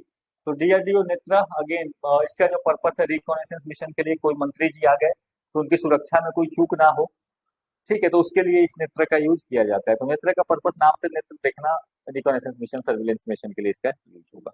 ठीक है, इसके अलावा एक और मुझे मिला आने वाले टाइम में जो काफी फेमस ड्रोन हो सकता है, दैट इज द डीआरडीओ निशान। तो इसमें आपको चिंता की जरूरत नहीं है, सारे के सारे डीआरडीओ के ही बनाए हुए हैं। तो इंडियन फोर्सेज के लिए जो बन रहे हैं वो आपको निशांत, निशांत का पर्पस वही होगा, again surveillance purpose, reconnaissance purpose. अभी जो सबसे आसान काम है ड्रोन से करना वो है सर्विलेंस रिकॉनेसेंस करना। क्योंकि आप उसको इस लेवल का तैयार करोगे, वो गोली चला दे, बम छोड़ दे, तो उसमें टाइम लगेगा भी आपको। ठीक है, वो उसमें और काफी सोफिस्टिकेटेड टेक्नोलॉजी होगी। लेकिन ये सब फोटोग्राफी करना और ये सब करना ये आसान काम है। ठीक है, आप ड्रोन बनाओ बस, उसमें कैमरा लगा दो, हो गया, वो काम कर लेगा। ठीक है, तो ये इसीलिए जनरली आपको यही दिखेंगे। तो डीआरडीओ घातक को छोड़ करके बाकी जो हमने चर्चा करी, ठीक है, चाहे वो रुस्तम हो, चाहे वो नेत्र हो, निशान हो, इन सबका पर्पस कहीं ना कहीं वही है, रिकॉनेसेंस पर्पस के लिए ही इनका यूज होगा। ठीक है, बाकी तो देखेंगे आने वाले टाइम में अगर और क्या होता है। ठीक है, तो ये तीन चार जो है टर्म आप याद रखेंगे। बाकी और कुछ है नहीं यहाँ पे, इतना ही था। ठीक है, तो अच्छा, ड्रोन रूल्स वाला पोर्शन रह गया आपका। ड्रोन रूल्स सिंपल सा, बहुत ब्रीफ में, मुझे नहीं लगता कि यहाँ से पूछेगा आप सवाल, क्योंकि थोड़े पुराने हो चुके हैं, 2021 की बात हो चुकी है भारत में अब, क्योंकि ड्रोन्स को भी रेगुलेट करने का है। तो I have very few, I doubt कि यहाँ से क्वेश्चन पूछेगा, बट स्टिल फिर भी आप थोड़ा सा इसके जो मेजर प्रोविजन है मैं आपको बता देता हूँ। ठीक है, थोड़ा सा पढ़ लेना इसको। ड्रोन रूल्स में इन्होंने एक बात करी है कि पहली चीज हम क्या करेंगे, सेल्फ सर्टिफिकेशन की बात करी इन्होंने, कि जो भी ड्रोन्स को यूज करने वाले लोग हैं, ड्रोन्स को चलाना चाहते हैं या उसको इंपोर्ट एक्सपोर्ट करना चाहते हैं, तो वो आप सेल्फ सर्टिफिकेशन के तौर पे करो। जरूरी नहीं है कि हर चीज गवर्नमेंट क्या करे, रेगुलेट करे। ठीक है, कि आप जैसे गाड़ी बेचती है तो रजिस्ट्रेशन कराते हो, ये सब करते हो, वो सब नहीं करना है, आपको सेल्फ रजिस्ट्रेशन कर लेना है। आपको एक पिन मिल जाएगा यूपीआईएन कर, करके मिल रहा है, ठीक है, ईमेल पिन नंबर मिल जाएगा आपको, और उसको लेकर के आप ऑपरेट कर सकते हो ड्रोन के लिए। तो उन्होंने ये कर दिया है इस चीज के लिए। साथ ही साथ तो this is what self certification, आप खुद से बता दो कि हाँ भाई मैंने ड्रोन खरीदा है, नॉन इंटेंसिव मॉनिटरिंग गवर्नमेंट बहुत ज्यादा आपके चक्कर में नहीं पड़ी हुई है। यहाँ पे एक प्लेटफॉर्म याद रखना जिसको कहा गया है डिजिटल स्काई प्लेटफॉर्म। ये ड्रोन से रिलेटेड सारी चीजों की हैंडलिंग जो है ये डिजिटल स्काई प्लेटफॉर्म करेगा। पायलट के लाइसेंस देने से लेकर के, तो ड्रोन उड़ाने वाले को भी अब क्या कहा जाएगा, पायलट कहा जाएगा, ठीक है। तो उसको लाइसेंस देने से लेकर के आपके ड्रोन के रजिस्ट्रेशन से को लेकर के आपको परमिट चाहिए किसी एरिया में ड्रोन उड़ाने की, वो सारा का सारा काम किसके थ्रू होगा, that will be done by this digital sky platform, ठीक है। तो इसी प्लेटफॉर्म के थ्रू आपका सारा का सारा, तो ये डिजिटल स्काई प्लेटफॉर्म आप जरूर कम याद रखना, ये किससे रिलेटेड है या किस काम के लिए इसका यूज होता है, ठीक है। ड्रोन रूल सब सारी की चर्चा जो है ये आपको करेगा। साथ ही साथ अभी ये भारत में क्या करता है, इंटरएक्टिव एयर स्पेस मैप, तो डिफरेंट जोन्स में बांटा गया है, ग्रीन येलो रेड जोन, ठीक है। तो ग्रीन जोन्स में आपको जो है परमिशन नहीं चाहिए, येलो जोन्स में आपको परमिशन लगेगी, रेड जोन तो बिल्कुल ही मना है, ठीक है। ग्रीन जोन्स में भी लिमिटेशन है कि किस हाइट के ऊपर आप नहीं जा सकते, वैसे जनरल कंडीशन में 400 मीटर के ऊपर हाइट में आप नहीं लेके जाओगे ड्रोन्स को, ठीक है। तो 400 मीटर तक ही आपको अलाउ है। तो अलग अलग एरियाज के अलग अलग रूल्स हैं, ठीक है। एयरपोर्ट से 8 किलोमीटर से 12 किलोमीटर तक के लिए कुछ अलग रूल है, 12 किलोमीटर से पीछे और हो जाओगे तो और रूल है, तो हर जगह रूल जो है वो वैरी करेगा। आपको सिंपली ये याद रखना है कि ग्रीन येलो रेड जोन में 3 जोन में करके बांटा गया है, दैट्स इट, ठीक है। तो ग्रीन जोन में भी 400 फीट के लिए कोई परमिशन नहीं, up to 200 feet in area, ये नॉट नेसेसरी, ठीक है, वो डेटा है तो ठीक है। तो ग्रीन रेड येलो 3 जोन में बांटा गया है। इसके अलावा यहाँ पे एक और चर्चा जो रही, that is the categories of drone. Bharat में जो ड्रोन को बांटा गया है वो बांटा गया है on the basis of its weight, वजन के हिसाब से, ठीक है। तो nano micro small medium large drone की जो कैटेगरी बांटी गई है, nano nano micro small medium और लार्ज, ठीक है। तो इस तरीके से अब नैनो जो है 250 ग्राम तक अगर उसका वजन है, हाँ जी 250 ग्राम ही है, गवर्नमेंट के ये उन्होंने 250 ग्राम ही लिखा है, ठीक है। तो उसको क्या कहा गया है, that is a nano drone. 250 ग्राम से 2 kg, ये जो है ये 2 kg तक है, ये 250 ग्राम तक है, ठीक है। तो माइक्रो जो होगा दैट इज 2 kg, स्मॉल जो होगा वो 25 kg, ठीक है। हाँ जी स्मॉल जो है वो 25 kg, लिख लो बाबा, अदरवाइज क्या पता किसी दिन किसी का मूड घूमा, ठीक है। मीडियम जो है 150 kg, लार्ज जो है वो दैट इज आपका ग्रेटर देन 150 kg, ठीक है। 150 kg से अगर ज्यादा हो गया तो फिर वो लार्ज में हो जाएगा, और 500 kg से ज्यादा हो जाएगा अगर, तो फिर वो इस रूल के अंदर में नहीं आता, ठीक है। ये रूल आपको किस पे लागू है, जो ड्रोन जिसका वजन 500 kg तक है। 500 kg से ज्यादा कोई ड्रोन है तो वो फिर आपको एयरक्राफ्ट रूल्स के अंदर में मैनेज होगा, वो फिर आपको ड्रोन रूल्स के अंदर में मैनेज, ठीक है। तो ये आपको ध्यान रखना है, और इन सारे रेगुलेशन का कोई असर नहीं होता है आर्मी नेवी एयरफोर्स, ऑब्वियसली उन पे रेगुलेशन, ये सिविल रूल्स है, ठीक है, सिविल पर्पसेस। और यहाँ पे नैनो ड्रोन्स के लिए आपको किसी परमिट की जरूरत नहीं है, ना उड़ाने के लिए, ना खरीदने के लिए, ना चलाने के लिए, ठीक है। 250 ग्राम से कम की हो तो आपको किसी परमिशन की जरूरत नहीं, ठीक है। तो ड्रोन बनाना खरीदना तो पहले वजन कर लेना कितना है ये, ताकि फ्यूचर में कोई लफड़ा हो तो बोला कि भाई रूल्स में यही लिखा है, ठीक है। और पीआईडी पे ये की एक कॉपी ले लेना कि बस उसमें लिखा होगा, ठीक है। इसके अलावा फॉरेन ऑनरशिप एंड लाइसेंसिंग की बात ये करी कि भारत में जैसे आपको था कि अपने को ड्रोन प्रोडक्शन भी बढ़ाना है, जब डेफिनेटली यूज बढ़ रहा है तो इन्होंने ये कहा कि एफडीआई इन्होंने क्या कर दिया, अलाउ कर दिया 100%, ठीक है। तो ड्रोन सेक्टर में एफडीआई 100% अलाउड है, आप आराम से इन्वेस्ट कर सकते हैं, मतलब हम नहीं फॉरेनर्स कर सकते हैं, ठीक है। इसके अलावा ऑपरेशन के लिए कोई भी रिस्ट्रिक्शन नहीं है, जो आपका येलो जोन है और रेड जोन है वहीं के लिए आपको परमिशन चाहिए होता है, बट स्टिल बहुत ज्यादा आपको नॉट नेसेसरी। इसके अलावा एक चीज यहाँ पे सबके लिए जरूरी है, that is the unique identification number, UIN. ये हर ड्रोन के लिए एक्सेप्ट नैनो ड्रोन, ये हर ड्रोन के लिए जरूरी है। कोई भी ड्रोन खरीदेगा उसको यूज करने का है तो उसके लिए क्या किया जाएगा, एक यूनिक आइडेंटिफिकेशन नंबर, आधार कार्ड इसका भी लगेगा, ठीक है। तो वो बोलेगा कि भाई ड्रोन उड़ाना है मेरे को, बोलेगा ठीक है, दो आधार कार्ड अपना और आधार कार्ड इसका भी लेते आना, ठीक है। तो इसका भी आधार कार्ड आपको चाहिए होगा, तो ड्रोन का एक आधार कार्ड दिया जाएगा, यूनिक आइडेंटिफिकेशन नंबर।